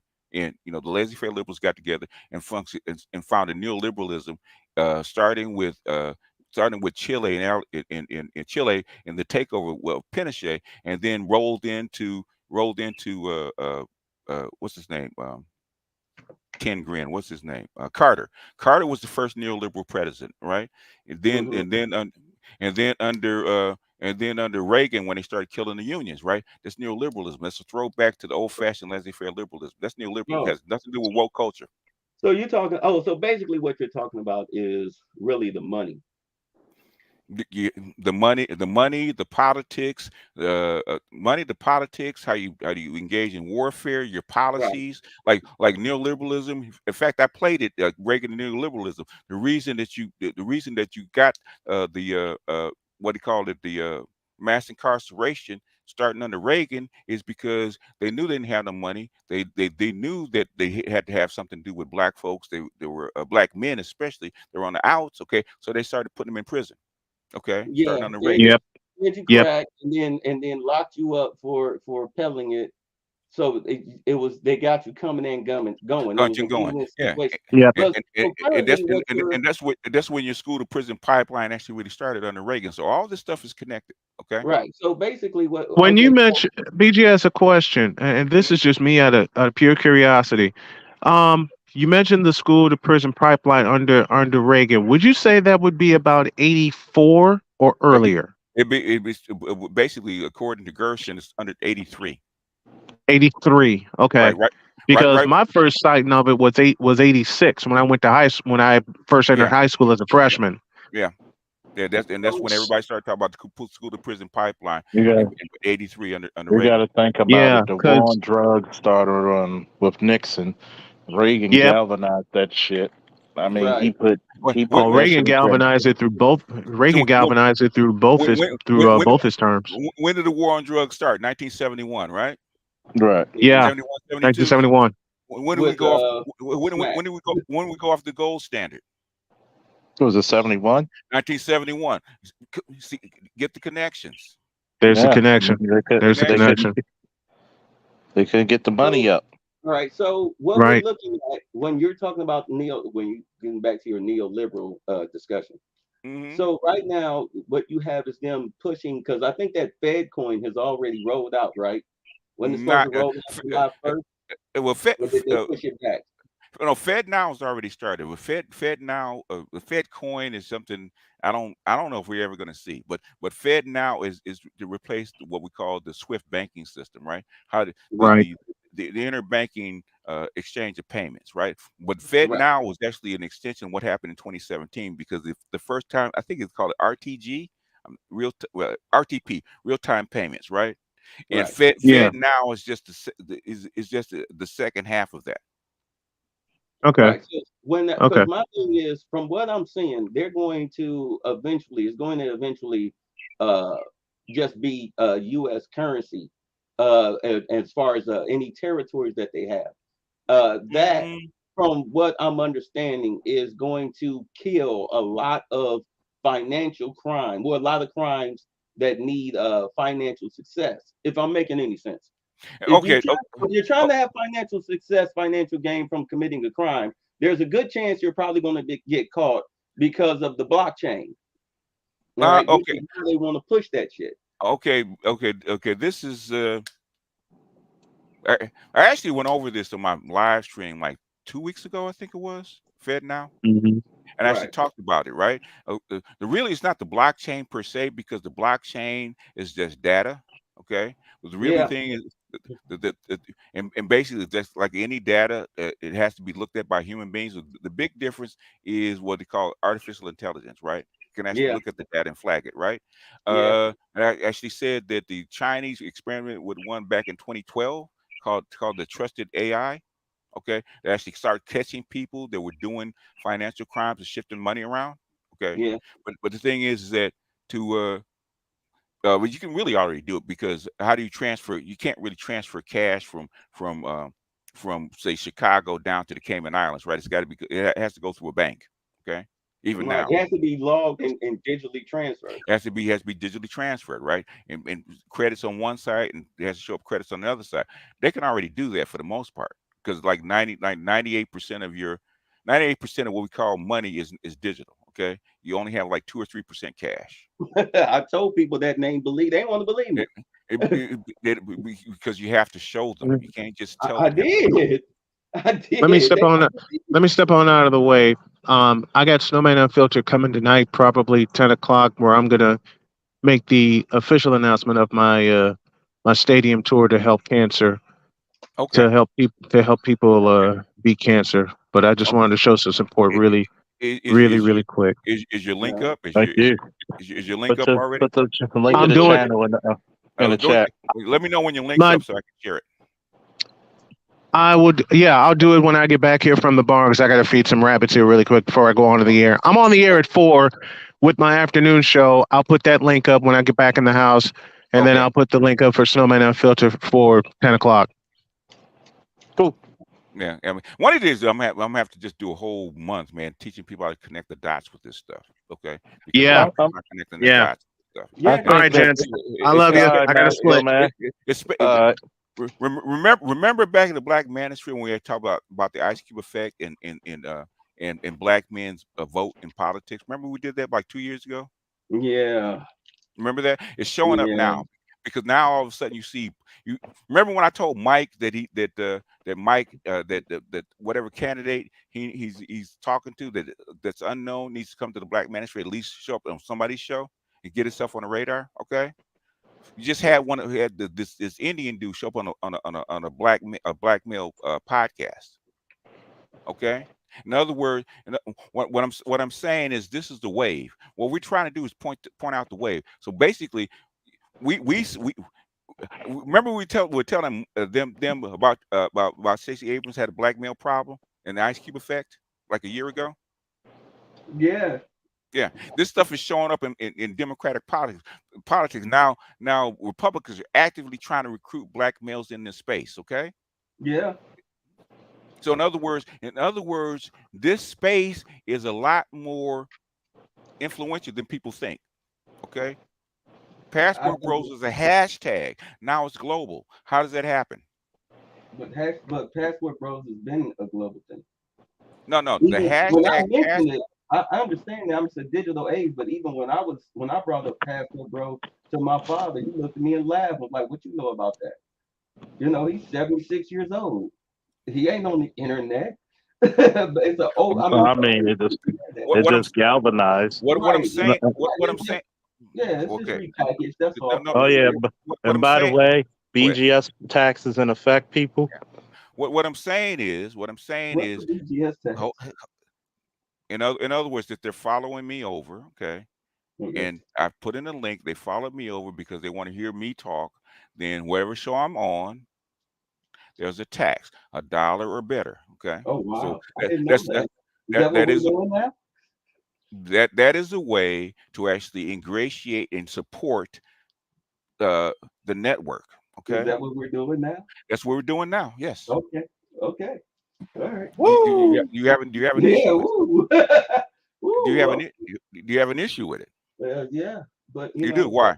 that's my issue. I'm not even going to ingratiate you with it.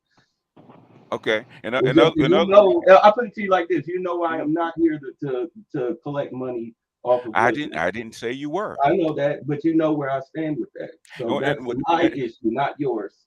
That's nothing for you to be concerned about. That's a me problem. Okay, that's a you problem. Okay, Right. That's a me problem. but the thing is to support people that actually will spread this word and do this work. They need to be compensated. No, I get that. Because Charles, no, I take care of him whenever I Yeah, Yeah. I don't mind that, but it's a thing we came up with Which because came everybody. well, actually, Art of Itmore came up with it. And a I got lot a of time. question. Go ahead, Tim. I got a question for BGS and Charles. Mm. I went on that Lucas live and I was there at the 4 hour and 37 minute mark.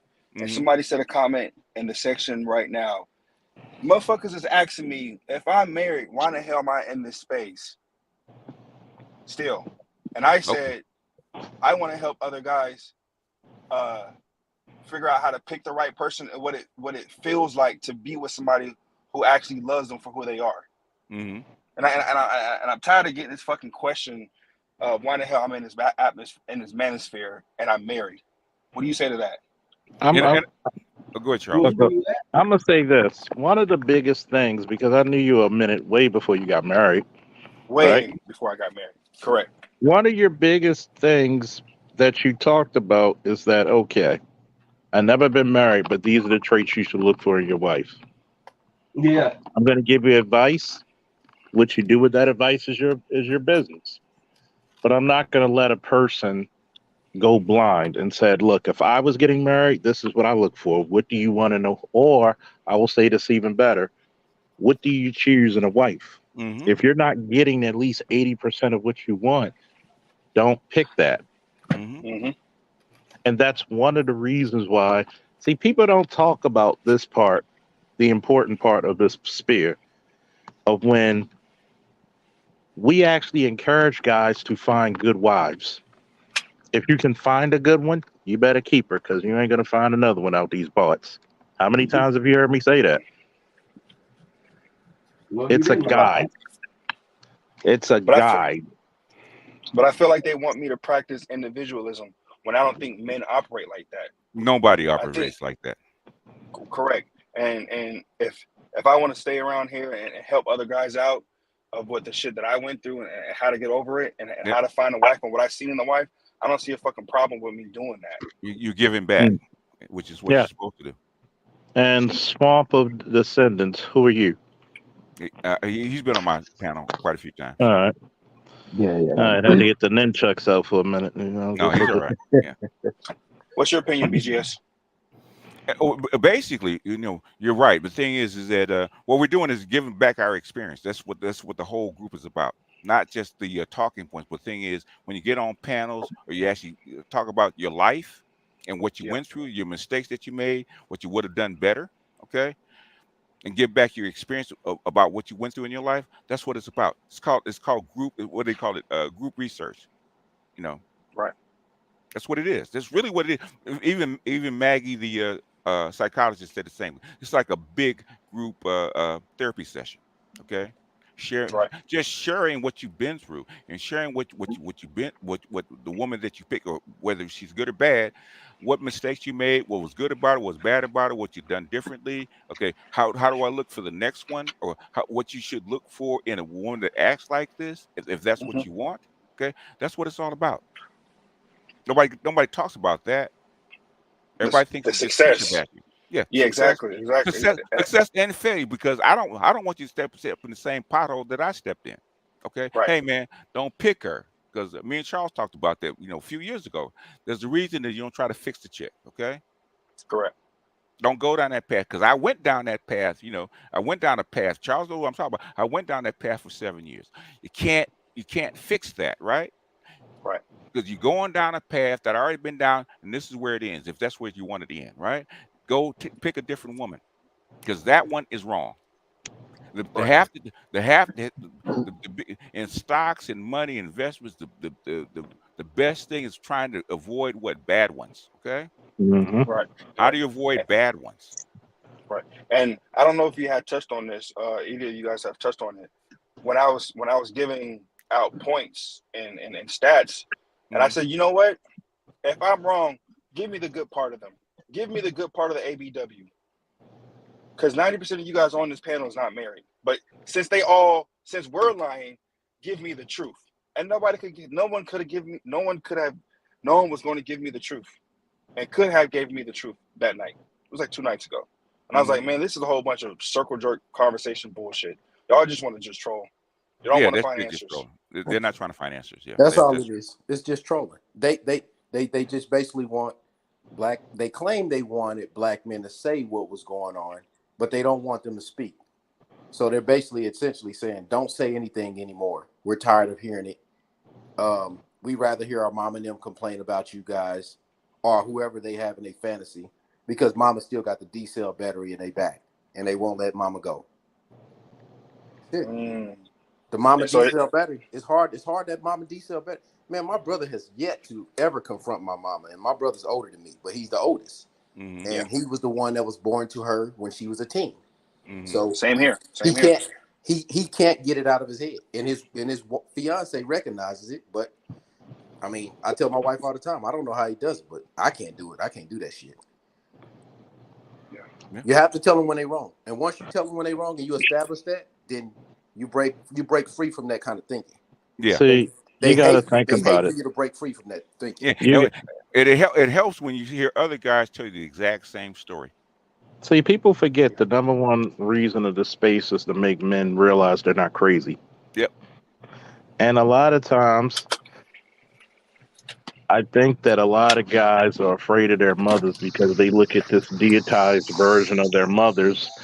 And you don't have to be disrespectful to your mom. You just have to be honest. Sometimes I tell a lot of guys, you may not be you don't consider yourself a real man until you have to check your mom and be like, no, Ma, you're wrong. Well, I did this. No, Ma, you're wrong. Well, you can't tell me that I'm wrong. I'm your mother. Yes, I love you, but you're wrong. Your mother won't even start respecting you till that. And it's like this. It's...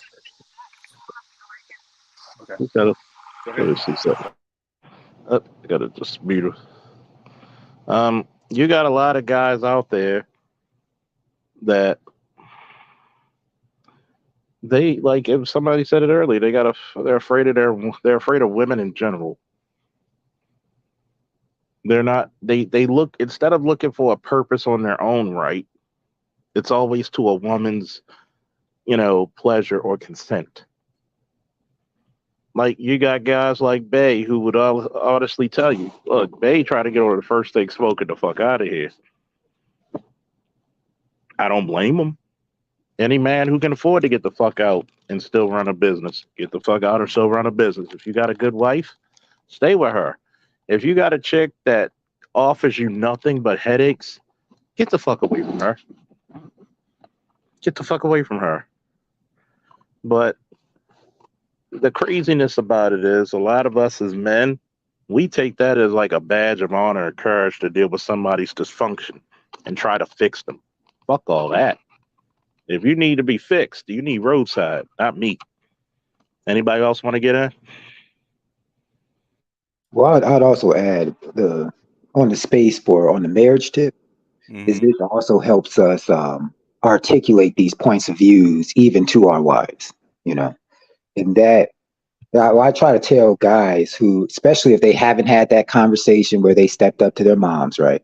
And they get into these marriages where they don't say anything in the marriage either. And I try to remind people, it's like, you can't underestimate women's ability to convert other women to nonsense.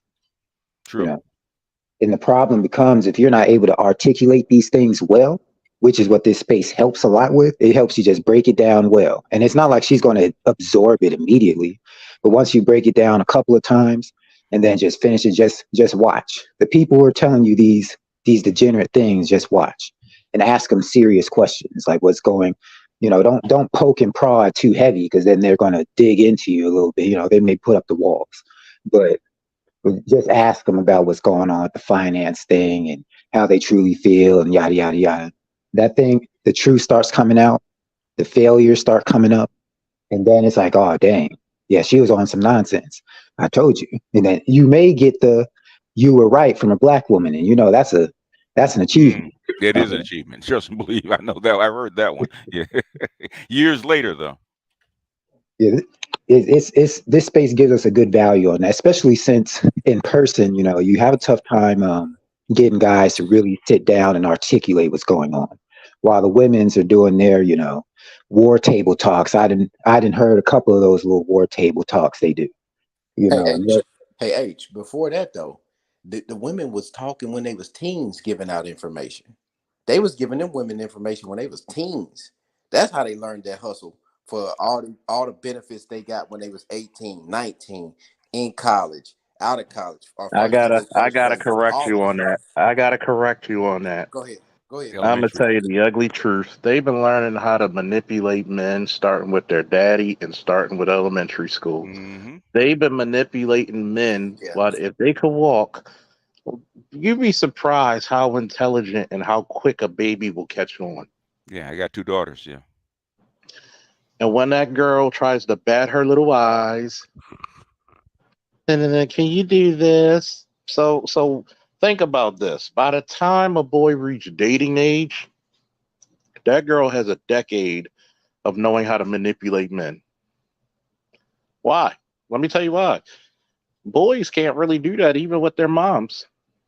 They may baby them, but they don't really get that advantage of like learning how to manipulate women. So when boys usually come up with girls, especially teenage, and what happens is that, a lot of people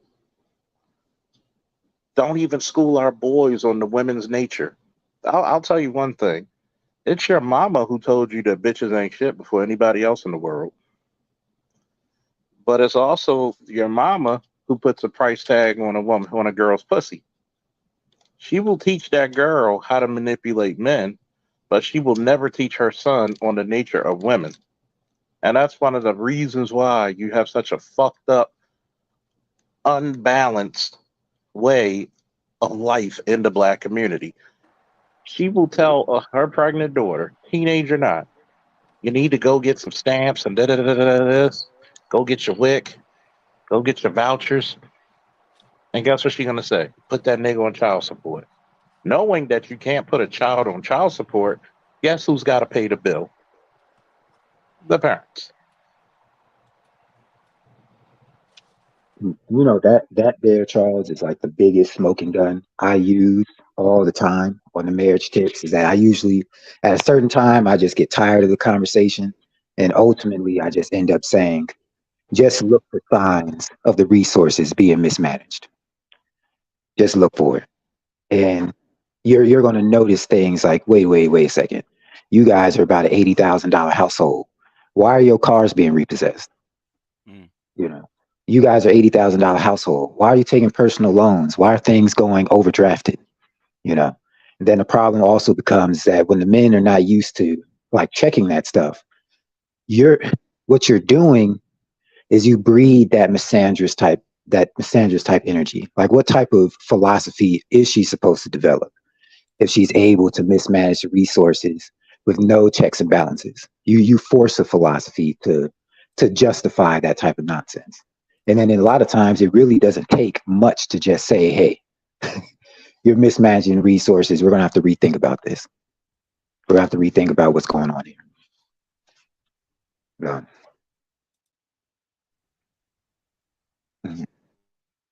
Yeah, but that's what the whole space is about. Like you say, give it a language, give information, and then compare notes. Crowdsourcing. I mean, from a whole range of people. That's from PhDs and Ivy Leaguers all the way down the street dudes. And that's what you need. But that's the magic of this space that people don't recognize. That's what I was trying to tell Bay. There's a reason that this space is growing. There's a reason that this is global. It's because this stuff is starting to resonate, and they're starting to treat Asian boys and white boys and Latino boys and other kind of Middle Eastern boys the same way they treat us. And they have no template for how to actually interact, actually combat this stuff. So that's why they're coming to us. That's why it's global. That's why guys like the amazing Lucas is coming over here. It is because it's starting to resonate. Can y'all hear me? Yeah, we're here. We're just listening. Okay. That's what I was trying to tell people. Okay. That's why I asked Salchi, because Salchi does, he does high level finance, right? What would it take for a small unknown group that's actually looked down upon to get to global prominence? How long would it take and how much money would it cost? He said minimum 15 years, minimum $3 billion. You've got global prominence, a global identity for pennies on the dollar. That's a miracle. And people come in and shit on the space, right? The people at the bottom shit on the space because they don't know what it is, right? People at the top, like, how the fuck do you guys do that? That's how come they're over here trying to slow us down. They can't stop it. It's too late. The idea's already out there. Okay. Kevin Samuelson, thank God he pierced the veil. Okay. It's already out there. Now that's how come Passport Bros was able to grow that fast. Like from a hashtag to global prominence in what, a year and a half? It's because of this vehicle. It's because it resonates.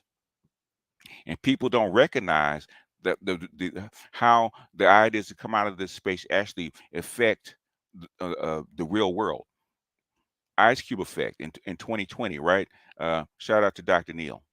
Okay. Where black men and their ideas were going to actually have an effect on politics. Fast forward, you have Democrats and Republicans fighting for black male votes. When has that ever happened before?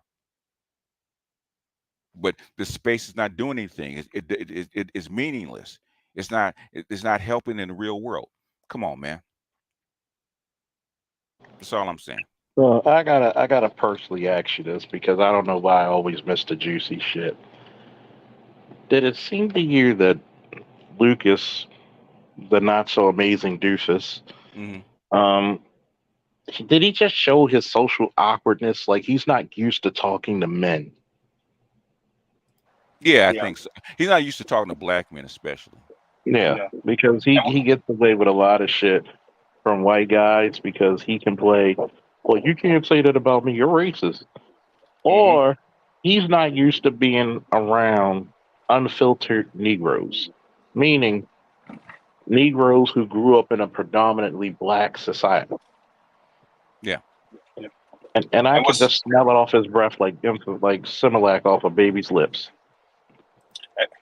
And it's funny you bring that up. What's important is, what's funny is when I asked him questions, I said, all right, Lucas, you live in LA. I'm a big LA head type of guy. I love USC. I said, you live in LA where you got Hollywood, Fontana, Ontario, all types of black women in California. Why can't you find one? Well, they got to be natural. They can't wear wigs. They can't have claws. They got to be same political, like conservative, but she'll be liberal, but it's like she can't be too. I was like, okay, so where's the women that you're talking about that are out here? And he couldn't answer it. Yeah. because he's a answer white it. boy. And He doesn't date black women, man. You can tell he don't date black women. Nah, I can tell. that's all. I That mean, motherfucker. we from LA, man. You can tell he don't date Yeah. black women. I don't think he can That handle them motherfucker. and that That attitude that they give motherfucker. out, but he wants to That have like a sheet over his eyes of there's no problem. And that that's what I was trying to motherfucker. tell him. Like, there's a problem that you're not trying to address. You just want to bash us, shame, blame, explain us. We're not getting along with them, but you yourself, your life shows you don't get along with them either. Because you was in the parades with the Black Lives Matter. There's all types of black girls out there. You ain't find a good one on your page? Okay, Let me put it to you this way. The closest thing he finds to a black chick is Meghan Markle. Probably so. He makes Meghan Markle look like fucking what's the black with the Angela Davis. I mean, you got to think. He says not from his experience. How much experience would a nigga like him actually have with black women? Like, here's the legitimate part, right? Living in LA, he should have a lot. You got There's South, a lot. you got Because most black guys in LA are dating Latinos now, man. Latinas, okay? There's plenty of black women around. There's tons of them left over, right? Nobody's picking them. There's tons of black women of all classes in Los Angeles, okay? Yep. Tons of them. You got 20 million people in Southern California. There's tons of black women. You can't find one. The ones that go. Go ahead. The ones that go to USC, the ones that go to UCLA. So the uppity ones. I said, bro, where's your girl at? I'm gonna tell you, I got footage of Amazing Lucas when a black woman tried to give him their number. You willing to see it? Go ahead. Okay. Let me roll that beautiful Bing footage real quick. Let me get this out the way. Roll that beautiful Bing footage. This is a black girl trying to give Amazing Lucas their number. Before Ultra Instinct. What everyone's saying is they have to be natural. They have to be this, that, and the third. You sound just like a white guy describing a black woman that you want. Yeah.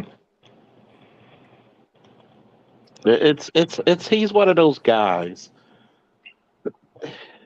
He's me if I wasn't raised in Baltimore. Okay. Like, you like the same shit, but you're just so awkward with it. Like, he would be in BlurCon fucking everybody's fucking mood. Like, now he might fit in because he can be himself instead of a character. See, here's the part about it. You gotta like black shit.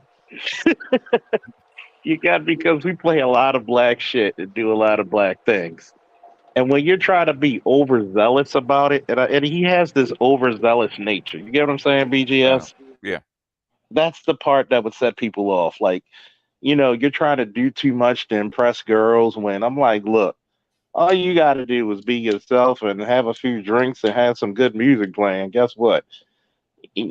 Just make it do what it do, fellas. What he needs is somebody. He needs to be get a partner like Fresh and Fit, right? Because you kind of reminds me of Myron. Yeah, Myron's Myron's awkward as shit. Yeah.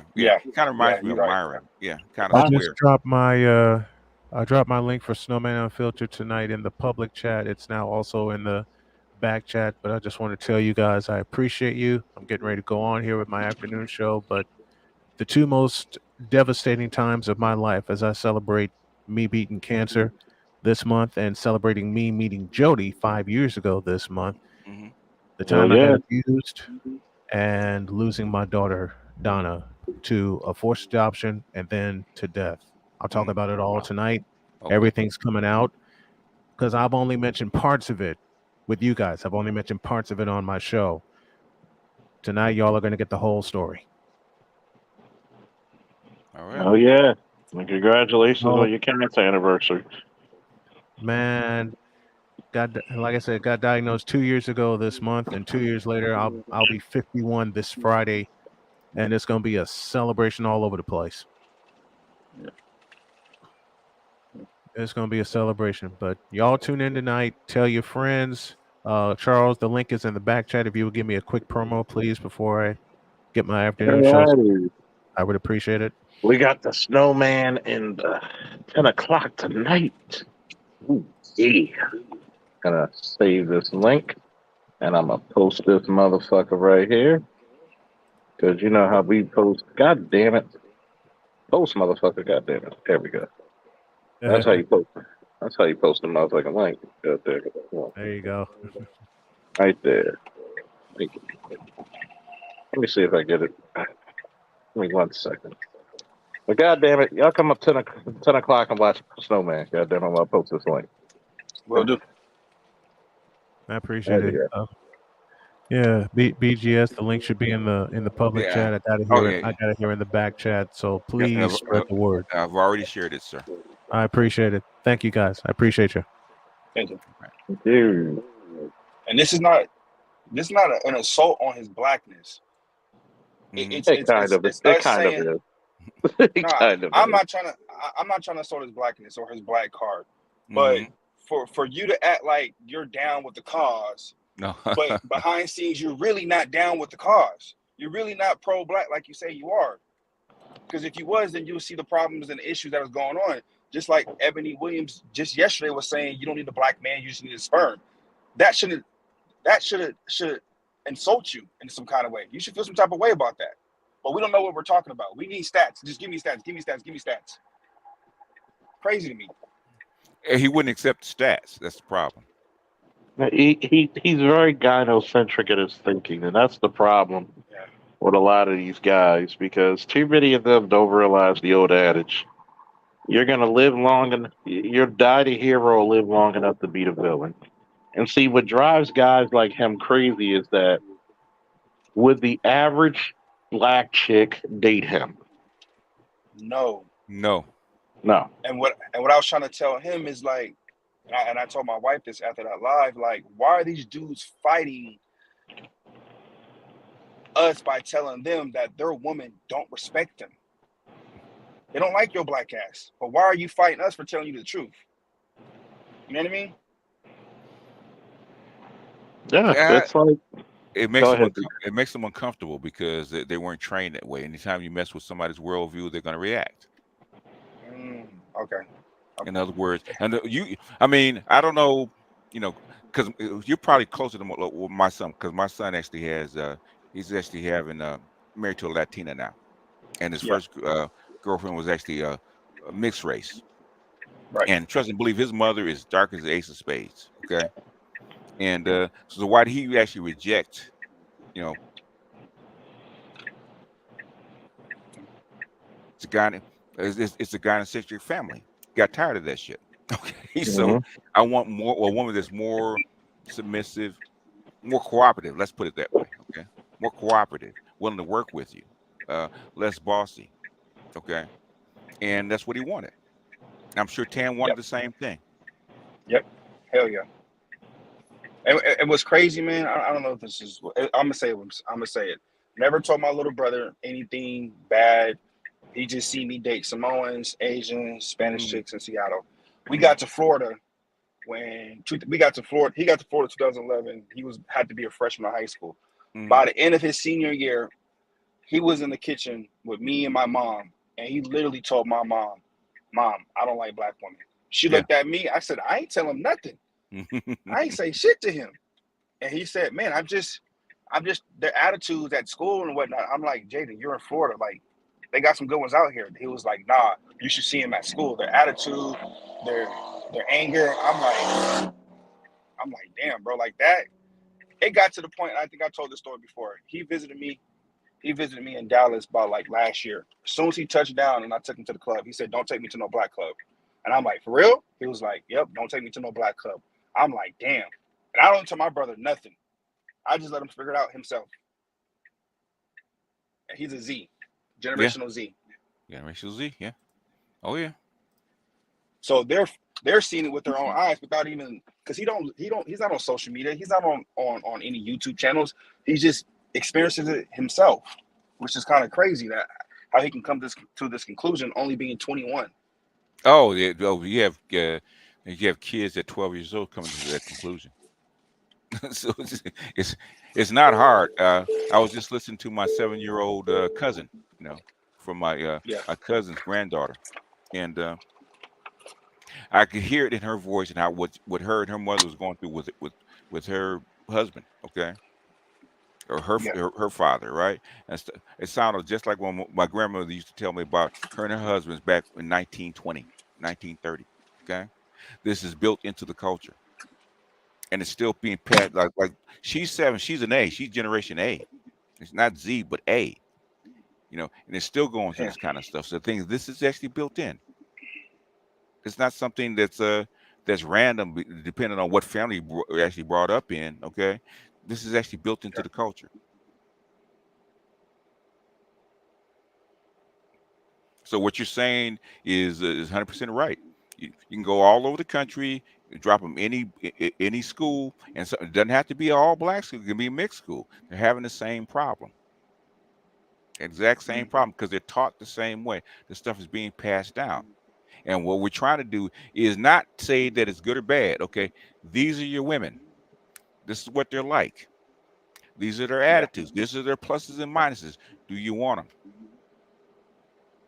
That's Yeah. all. Because you didn't have to come on the Black Manosphere to actually find that out. You found that out probably early on, like when you were a kid. Looking at your family, right, BGS? Yeah, looking at your family and then comparing to Yeah. the girls that you went to school with Mm-hmm. that are different. Hey, another thing too is that I noticed is that when black men have any issues or things that they go through as men, they always train the boys not to go through it. The women don't do that. No. Because I'll give you an example. All of my uncles went to prison for the drug thing in the Mm-hmm. 80s. If I talked to them on the phone as a teenager, it would always be counsel as if to say, don't do this because we did this and this is what will happen. Mm-hmm. I don't never hear them kind of conversations. Man, with the women, you don't hear them kind of conversations. You don't hear that at all. It's just like, hey, go do it. It's almost like they got cheerleader pom poms for them to do it. Yeah, because a lot of women, especially mothers, live through their daughters. Okay, these are things that I don't like, and it's things that I wanted to do, and I'm going to teach my daughter to actually do the same things that I couldn't do, even if it doesn't make sense. That's a fact. Yep, that's a fact. That's a fact. And now white women are teaching their daughters the same thing. Mm-hmm. Now it's a problem with the whole country and the whole Western civilization. It's a problem now. And now they want to do something about it, because now it's not Jamal, it's Johnny. Okay, and Johnny's not going to school, and Johnny doesn't want to work, and Johnny doesn't want to get married, and Johnny doesn't want to go to college, and Johnny doesn't want to date. It's not Jamal anymore. And they're saying the exact same things that we said like 20 years ago. The thing is that black people are actually 20, 30 years ahead of everybody else. That's like as soon as they heard about the passport bros, that black guys are actually getting on planes. Hell yeah, they're not leaving us with these women. We're out too. In fact, white men actually complain about passport bros more than black women are now, right now. Hey, guys, if you get your passport, get the global entry added to it, man. Get the global entry. Get the global entry, man.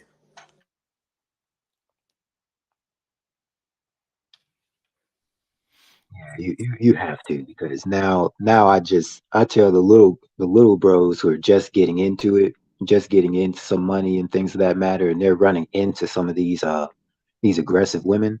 Like, man, it's hard for me to describe to you as someone who I saw the nonsense and I immediately start checking my mom on the stuff, because I'm like, it don't make sense. You're saying one thing, but and this was early internet, based on what I was able to look up on your job, and I have access to all the mail, right? Mm-hmm. I know I have a good idea what's coming in and out. So what stories you're telling me don't make sense. But a lot of guys, they're in that culture where even my little brother, Mm-hmm. wants to pull me aside and say, man, you don't have to, you don't have to say anything about this or that, and no, no, no, no, no, no, no. You gotta set those clear boundaries. And I think they talked about that in what's the book? Shar's Black Man's Guide to Understanding a Black As a Woman. black woman, yeah. And what hit home for me, like to a point where I put the book down, had to like think about it on some weeks, was when she just talked about how the mothers are talking on the phone, Mm-hmm. about all the things that he doesn't see, right? Mm-hmm. And all the things she's getting away with.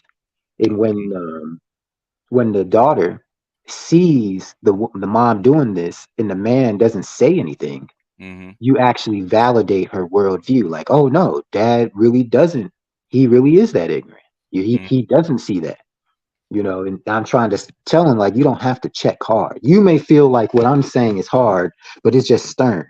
In the back, and the weird thing about it, getting to the point. The weird thing about it is, since I've been like that, I've almost become like a confessional. It's weird.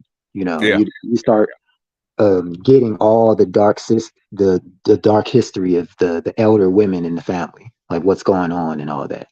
It becomes this weird thing. Like, okay, well, I'm not spreading. You've told it to me in secret for a reason, right? So I'm not spreading it, but I am just going to continue to say that, hey, man, you guys need to actually get over this and just say something. But most guys just have a hard time, doing it.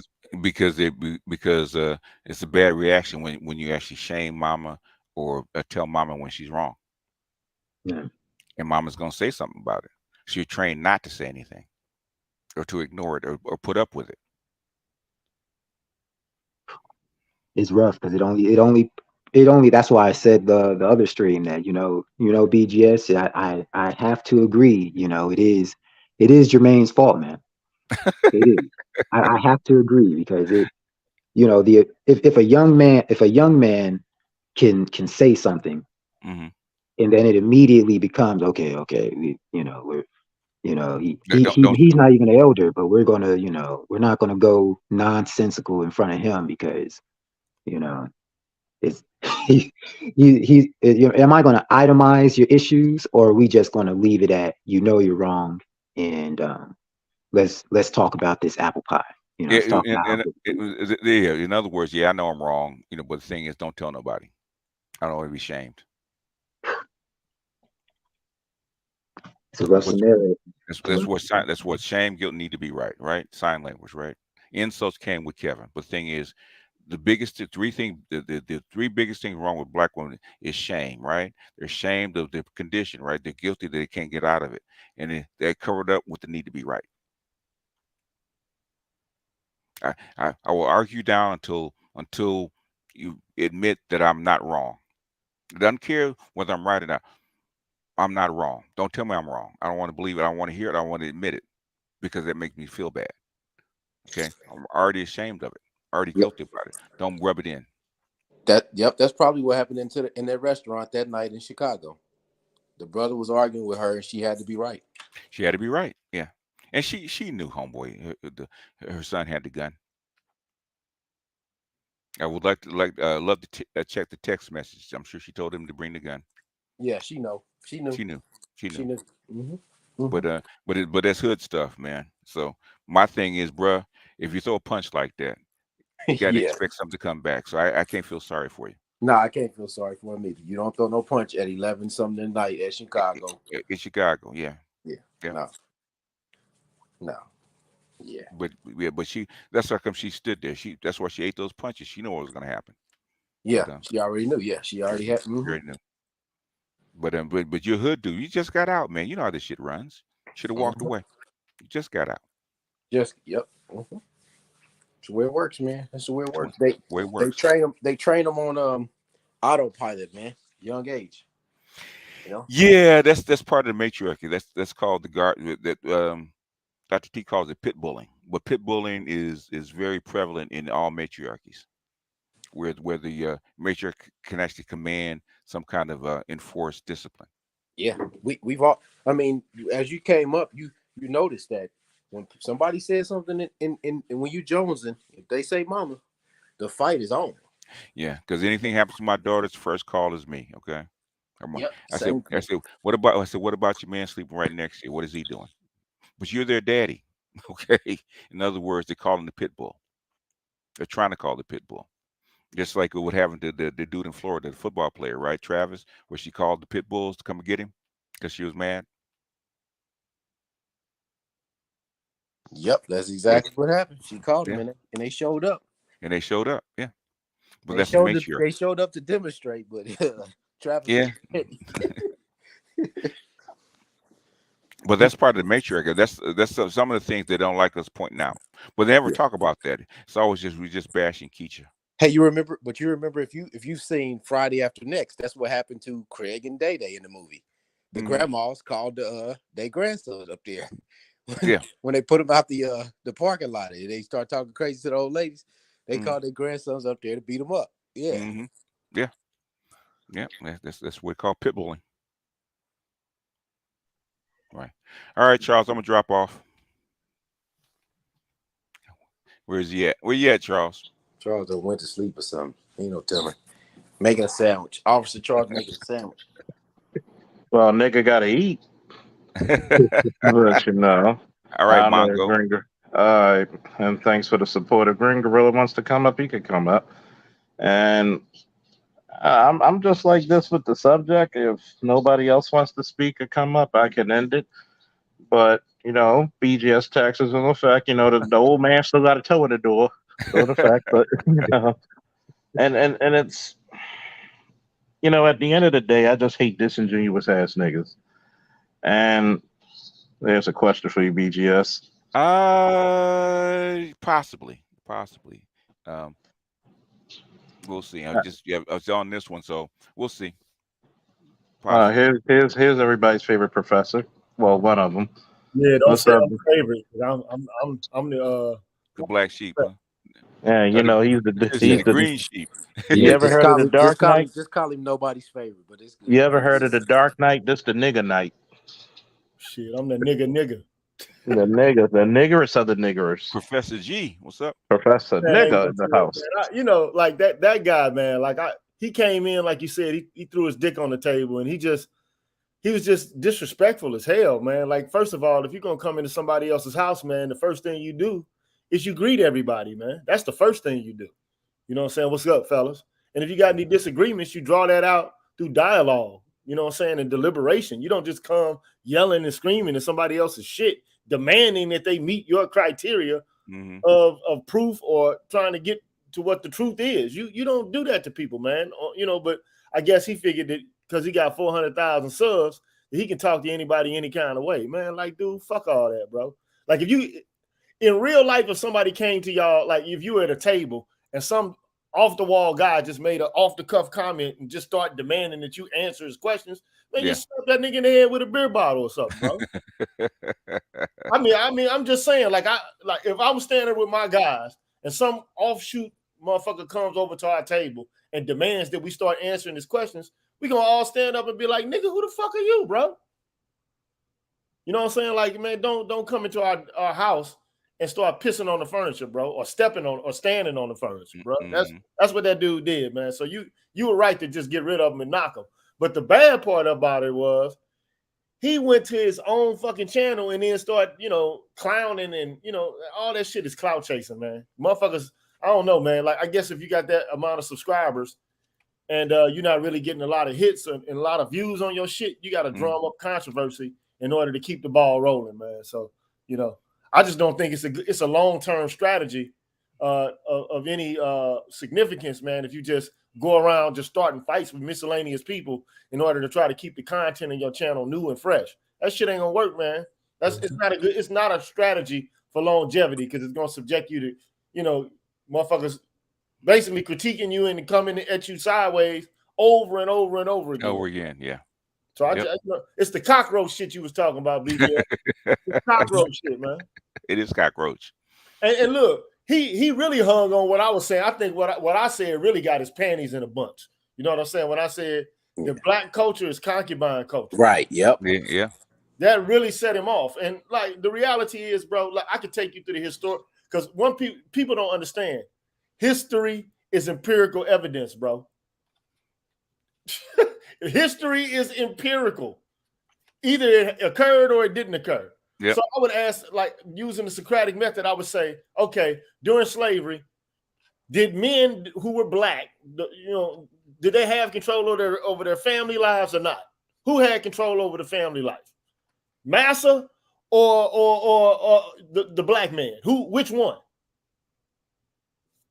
So he would have to answer, it was the white man. Okay, so could a white man at any given moment, because he owned slaves, have sex with the with the wife of any slave, or enter into any family and disrupt whatever the tranquility and peace of that family is by his desire because he owned the slaves? Could he do that or not? Yes. He could not. Yeah, Okay. White man could. Yeah, white man. Okay, could. so if that's the case, then black women, for the most part, were what? Concubines. Concubines. Mm-hmm. Okay. Now, so you might not like to hear that shit, but that's just the reality of black fucking culture. How it began. That's the inception of black culture in the United States. You might not fucking like it, but it's empirically sound. It's the truth, bro. Now, did that have an impact on subsequent generations and the social dynamics between black men and women? Anybody who denies that it doesn't have any substantive impact on fucking social relations between black men and women is a goddamn lie, man. What is all this? Well, you don't protect this type shit. Oh, you haven't built this for us type conversation. What the fuck is that, man? What is the conversation about? Mm-hmm. Yeah. It's about you didn't stop us from being white man's concubines. So now you got to deal with the fucking situation, and we rolling, we doing whatever the fuck we want to do out here. We reckless. That's what I gather from the conversation that I'm getting from women. Even from Sister George and the woman who, whatever the other Concrete Rose, yeah. I mean, whoever they are, they were like, shit. We out here doing what we want to do. You niggas ain't built shit. You ain't did shit. So fuck y'all. We gonna do what we want to do out here. Yep. Yep. So if that's not a reflection of concubine culture, see, first of all, another thing that pisses me off is when people come in the middle of a conversation and they demand, instead of trying to figure out and flesh out what the fuck the conversation was about, you're going to demand that I start answering your questions predicated upon some shit you heard within the context of a broader, like a broader argument. That's bullshit in and of itself.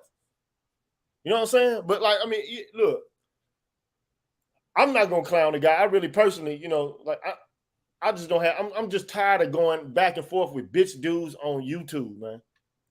I'm sick of that shit. It's because it's beneath me for real. Like, who wants to go back and forward, engaging in ad hominem arguments with people on YouTube, bro?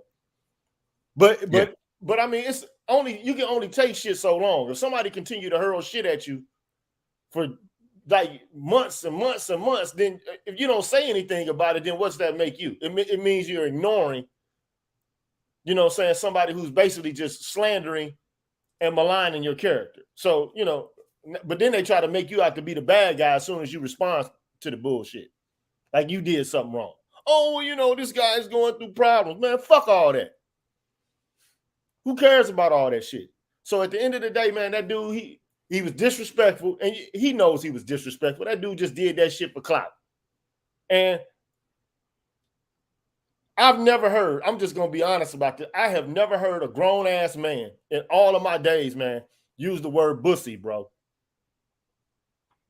I've never heard a grown-ass man speak like that. I heard gay men speak like that. I heard black women speak like that. I've never heard a grown-ass man refer to somebody else and talk about bussy shit. Never heard of it, bro. So that to me is some suspect shit from the beginning. And like I said before, bro, I'm going to be quiet after this. I don't subscribe to the alpha conversation. All that alpha talk to me is some bullshit. If you're an alpha male, whatever, if you consider yourself to be, you don't have to exclaim it to everybody else on social media, or you don't have to tell other people for them to acknowledge it. If you're a guy who is held in high esteem and high regard, motherfuckers are going to automatically hold you in high regard. You don't have to go throwing your weight around trying to, let everybody know that other men respect you and shit. Who does that shit? Who's really actually respected? Nobody does that, man. If anything, a big man is going to be humble. That's what I've noticed in my interactions with men who have power and influence. For the most part, they're going to be humble. At least to me anyway, okay? Unless, of course, they're an absolute asshole, At which point, I don't have any esteem for that shit anyway. So, you know, at the end of the day, man, I just felt like the guy, he just, you know, I don't know what the fuck he was trying to do, but like all of that insulting, all of the motherfucking beef, the cockroach bullshit, man, I'm done with it, bro. I'm trying to move to some different level and do something different, bro. So, but what's up with y'all, man? Y'all chilling? Oh yeah, GG. Oh yeah. This the stuff you're I'm just talking about. I'm just loving it because I love the voicefulness, and I'm just like, amazing Doofus, has the audacity to say some shit like this, and it really kills me because like I know that that I know, you don't say shit like that to niggas in the street. Man, that's murder language in the street, bro. You already know what it is.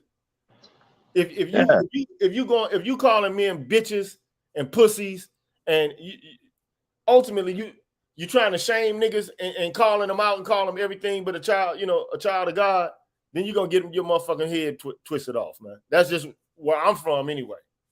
Motherfuckers just looking at somebody wrong can get you fucked up in the wrong part of the town. But anyway, man, this is the sort of shit that the internet breeds and that it cultivates, man. It's just a bunch of disrespect. Nobody really trying to understand each other, and a whole bunch of people in echo chambers just speaking to their, like little constituents and all of their little followers or subscribers. And, the echoes just build up until somebody, decides that they're going to throw shots at somebody. And then here we go. Everything gets set off and a bunch of monkeys start screaming and hollering and shit. I'm sick of the phenomenon. Because like, I know white people get into beef with each other on the internet, but like, does it extend to this length, man? Do they keep doing shit like this? Like, I mean, I don't know. I'm not into their spaces or into their spheres, but goddamn, are they going back and forth with this childish ass clown shit? It's clown shit to me, man. If you wanna have a conversation, man, have a conversation. But we like to joan on each other and play the dozens and shit. Like, I mean, that's cool for people who know each other, but people who don't know each other, man, that's an extreme violation and an extreme amount of disrespect. Now, you can joan on somebody that's your boy, you know what I'm saying? Like, it's one thing to joan on people and to have fun and to arouse laughter amongst each other. It's another thing for you to start capping on a motherfucker you ain't never seen in your life. That's disrespect, man. Or to start, demanding and asking questions and trying to be, aggressive to a man. You ain't even fucking been around this guy. You don't even know him. So, that's just bullshit to me, bro. But guys can do what they want to do, man. I know this stream was about to end, but yeah, that shit kind of pissed me off because the dude hinged on what I said. Yeah, because he got upset about what I said. You know what I'm saying? Like, and it is a fact. Might not like it, might be upset about it, but I find it very difficult for somebody to prove to me otherwise that slave culture in and of itself is not predicated upon concubinage. I dare motherfucker, I dare any historian, philosopher, ethicist, sociologist, I dare any motherfucker to tell me that slavery in the United States wasn't a concubinage-based system of sexual exploitation, and one in which the male population of slaves did not have any significant control or autonomy over their own familial life or their households. I dare anybody to tell me that shit. That's why I get tired of this. Oh, you gotta be the leader of the house, nigga. When were we? I said you can be the individual leader, cool.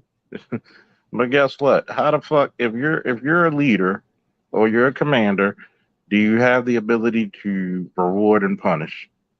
When did black men in totality have that ability? And if anything, you always punished or rewarded. Everybody knows it should be self-explanatory that women have a certain amount of latitude that men never have had as it pertains to slavery and like the kind of distaste or the kind of I guess I don't want to use big terms, but like distaste that they might have for any kind of thing that's going on in their immediate surroundings. Like women have the capacity, they're given a wide range of latitude to express themselves in a negative way. Okay, so like take for example the figure of a mammy as a house slave talking to a young white girl. She can say more off the cuff bullshit than a male slave can say. She's going to be given a wider range of latitude to express her distaste or to, kind of act out or whatever the case may be. A black male slave is not going to be given that amount of latitude. He's going to be, seriously subjected to sanctions for, his expression of some sort of disapproval or distaste. Whereas she's going to be given a wider range of latitude to clown or to act like a fucking child or some shit like that. This is just this is known. But now we're seeing, but women in general, I mean, black women, white women, Asian women, they're going to be perceived as less a threat when they show out, okay? And so in the West, there's been the cultivation of the allowance, or certain spaces have been set up to allow women to just act the fuck out with no repercussions and no consequences. So motherfuckers are taking this attitude elsewhere. They're taking this shit to other countries. They're taking it to other environments on the planet, and motherfuckers is shutting that shit down. Don't come to here with that shit. You might be flying flip and bending that your ass over and twerking and shit in the United States, but we don't do that shit over here. And then when it happens and they get subjected to sanctions for doing it, oh, it's unfair, it's unjust. Hey, you can't go to the UAE showing your ass. You're supposed to have your head covered and your body covered up, not bending over showing everybody what the fuck you working with. That shit might work in the US. It doesn't work in the UAE. You tell motherfuckers that, oh, well, now you got niggas in the United States like the Cornell X dude, who's basically the lawyer or I guess the attorney or the figurehead, somebody supporting this lady. That dude is in the Nation of Islam, ain't he? Yeah, he was at least, Gigi, from what I knew. So now you got the motherfuckers in the Nation of Islam basically saying that thigh internet thoughts and motherfuckers showing their ass, going over yelling and screaming and shit in a fucking Arabic country. That's some cool shit to do. It's unfair that she got sanctioned for that. You know what? That's the reason why a lot of black men cannot be taken seriously. It's because, you go over there to United Emirates or any of these Islamic countries, there's a certain rule that they're not going to go over. And I mean, you're doing all this shit. You don't know. See, this is ignorance at its utmost because you don't know what offends someone else. And there's a penance to pay. And they're like, well, we're going to lock our ass up. What can you do about it? Well, we're a sovereign nation. Fuck you. That's why. We have our own rules. Just like if one of our people did something in your country, you locking them the fuck up too. She can't follow the rules. Well, and like you said, everybody fighting for her and saying that she needs to be this. Guess what? I don't feel sorry for her. Stop doing stupid shit in other people's countries. You shouldn't be doing that shit at all in your country. But guess what happens? Somebody's going to tap that hand. Remember back in the day when you were in school and you had the teachers pat with that long ass ruler. Yeah. Charles, do you have compassion for her? I'm the wrong nigga to ask that question. Come on now.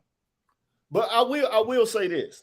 Do I believe that some of this shit is stemmed in racism? I think so. However, what I also know is that you can add insult to injury and draw negative attention to yourself when you can really actually divert that attention if you find a way to operate and to conduct yourself in a dignified manner.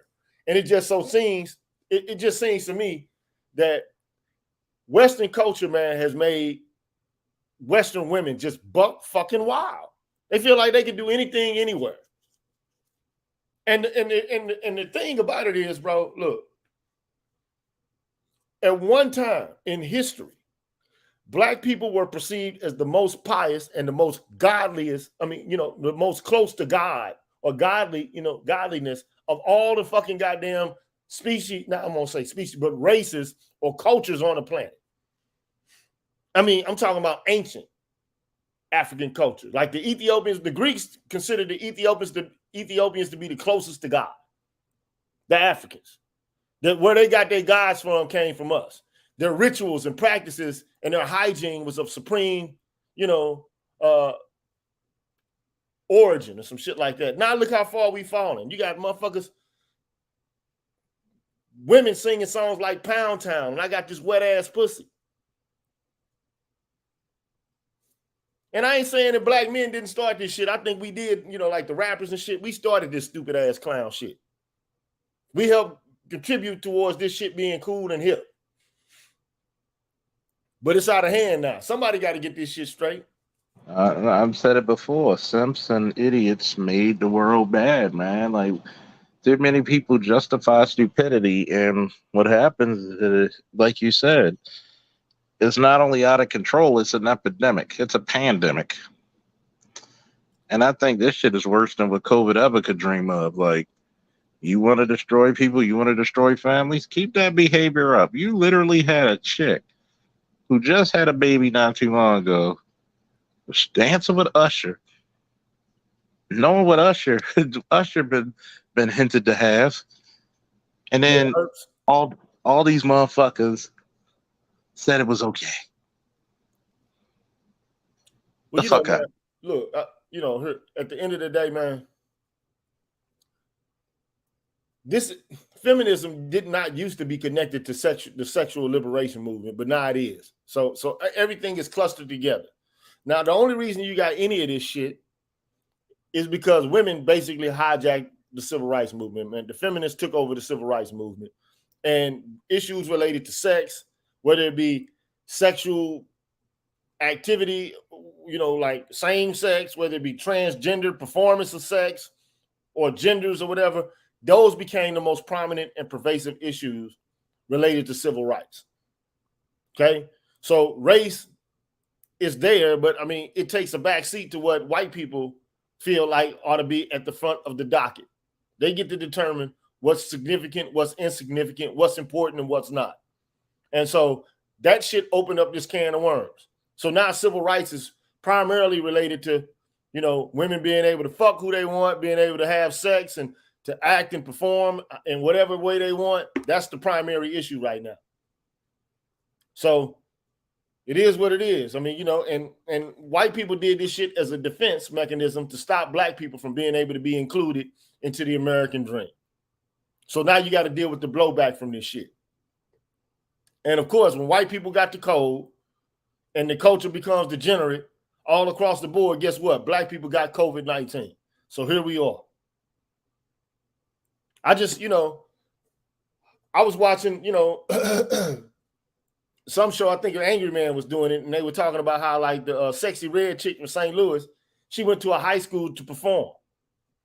Like, who the fuck, like, that's like Luke Skywalker coming to a motherfucker high school and saying, throw that dick, and hey, we want some pussy. Like, that shit wouldn't be allowed, man, when I was 16, 17 years old.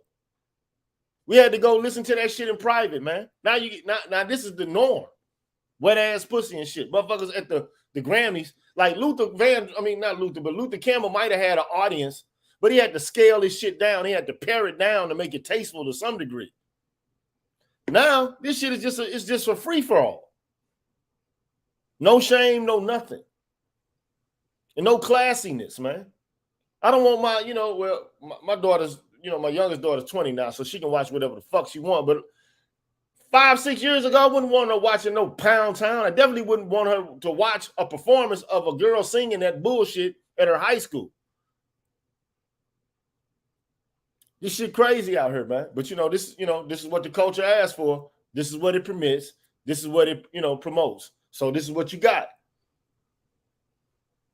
Well, you gave us the words to describe it, and people around me, and you should hear how people look at it when you describe it for what it is. And it is what you said it is, concubine culture, and it's governed by plantation politics. So, you have these situations where it's like you can't get to the truth of it, because as soon as they get an idea or even a lick that may be true, the amount of shame and guilt that you may have contributed to that culture, and it's it keeps further conversation and strategizing from developing from that position, from developing from that point. No, And then we just stay in this cycle. The one thing I'm gonna say is black men also help contribute to this decadence. You know what I'm saying? We help contribute to it. It's just a fact we have. Because if you didn't have, I mean, I'm not saying that hip hop in and of itself is bad or is negative or is evil, but at some point, man, this shit took a turn and it went to left field. Okay. Yeah, man. There's definitely too much fuckery in hip hop. Way too much fuckery. By the way, Charles and Green Gorilla and everybody, shout out to the panel. Thanks for having me on. Yeah, you're definitely right, Green Gorilla. Yeah, man, it's way too much fuckery in hip hop, man. Way too much. And I think problems nowadays is that it's more about the fuckery and the bullshit and the nonsense than it is about the music, you know? Yeah. But my only thing is, see, at first guys was talking about strippers and shit. Okay. But when you talk about something, eventually people gonna want to know what you're talking about. Okay. So you're just seeing the shit and observing it and objectifying it. But then, some marketers, some, promoters at some point is going to be like, okay, maybe I can sell this shit. Guys are selling, the objectification of it. But what if I can get them to objectify themselves and, we can have like acts and, several acts of women doing this shit. This is where we at now. You know what I'm saying? You got women. It started with, the Lil Kims and the Foxy Browns and shit like that. Because women, I remember in hip hop, man, them chicks used to be classy and fresh, man. You know what I'm saying? Like, I mean, the first time I saw women really actually that actually perform, there was like hoes and shit like that, was them chicks, hoes with an attitude. That's the first time I seen chicks in hip hop objectify themselves. Like, like dress scantily and act like, start talking hoe shit. That's the first time I seen it. Hoes with attitudes. But prior to that, I mean, we had Sequence, like Angie Stone, like back in the day, man, them chicks was dressed up, man. You know what I'm saying? You had even JJ Fad, they might have wore some, like biker shorts and shit like that, but they wasn't out here acting as wild as these chicks are.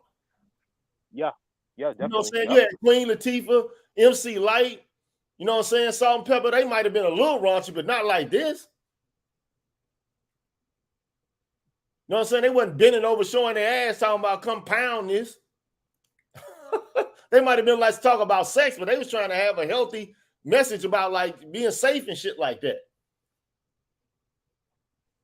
At least they were better at tongue-in-cheek references, Look at MC Light's song Keep On Keeping On. Like, he's talking about getting fucked, but it's in a way with such clever wordplay where it's like, damn, she's got some bars. Again, as the saying goes, it's not what you say, it's how you say it. Man, these chicks, man, right now, they like, to them, you know how guys used to show pistols and shit, like, pointing guns at the camera and shit like that? A woman patting her hand on her pussy and bending over, man, that's the kind of gesture that women have that's similar to what men have when they point pistols at the screen or at the camera.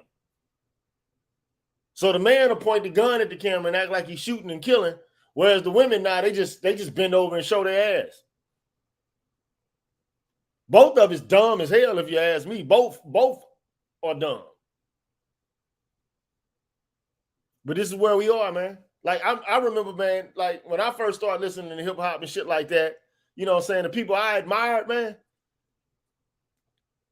I know it's cornball because it's old and shit, but Melly Mel and them guys, you know what I'm saying? Rakim, Cool J, Grandmaster Fast and the Furious 5 and Kool Moe Dee and all that shit. Like, these cats had like more to say than just murdering and killing. Who almost set up and all this kind of shit. It just devolved, man. This shit right here, now it's been turned into something altogether different. You can't even have fun with hip hop no more. Exactly. Yeah, like I said, it's more about the fuckery and the bullshit and the dysfunction than it is about like clever wordplay, great beats, having a good time, that type of thing. And then in fact, you have some of these dudes, they be using drugs because even though rappers have always been using drugs, a lot of rappers nowadays just use drugs as an excuse to have trash bars, Like, I found out, I think Scarface, when he made the song "Seen a Man Die," I think it said he was high on ecstasy when he made that song. But if you listen to the song, the guy has perfect vocal clarity. He doesn't slur his words, none of that. Some of these other dudes, they be claiming to be popping mollies or smoking weed, and they sound fucked up when they rap, you know? Hell, even Chance the Rapper, when he made acid rap, he was on acid and weed and all types of stuff, bro. The dude didn't slur his words or none of that, you know? So that's another thing I don't like. People thinking rappers using drugs as an excuse to having trash bars. I'm like, nah, bro. You're just not that talented. A lot of people see rap nowadays as just a lazy hustle, you know? Dude, these guys are not even writing lyrics anymore. They don't write lyrics. All they do is punch in. These cats are like literally freestyling in front of the microphone, bro. High out of their mind, just trying to catch a vibe. Some people know how to do it better than others, but it ain't made for everybody. You know what I'm saying? I mean, you know, these guys are like thinking on how they can, you know, be clever in the way that they position themselves on, you know, lyrically or nothing. They're just doing some shit. So it's not thought out. It's not planned. It's not intended to be cerebral. So, I mean, well, I'm fine with that. The only thing I'm not fine with, man, is just, you know, just think about the 60s and how black people conducted themselves, man. And like, look at like what happened 70 years later, man, which is where we are now. I mean, you had class acts. Black people had class acts, man. The Commodores, the Whispers. You know what I'm saying? You know, you had like class acts, man. Marvin Gaye, Curtis Mayfield, class acts. James Brown, class acts. Now this shit is just, you know, just some nigga shit. There's no class in it anymore, man. So it is what it is, bro. But I'm about, look at y'all 3 hours in, man. I'm about to go ahead and give me something to eat, man. You know what I'm saying?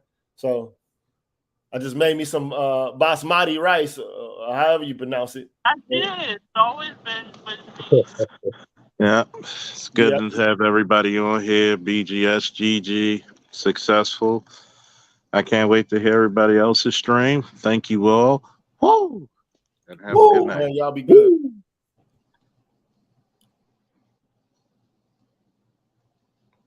Woo!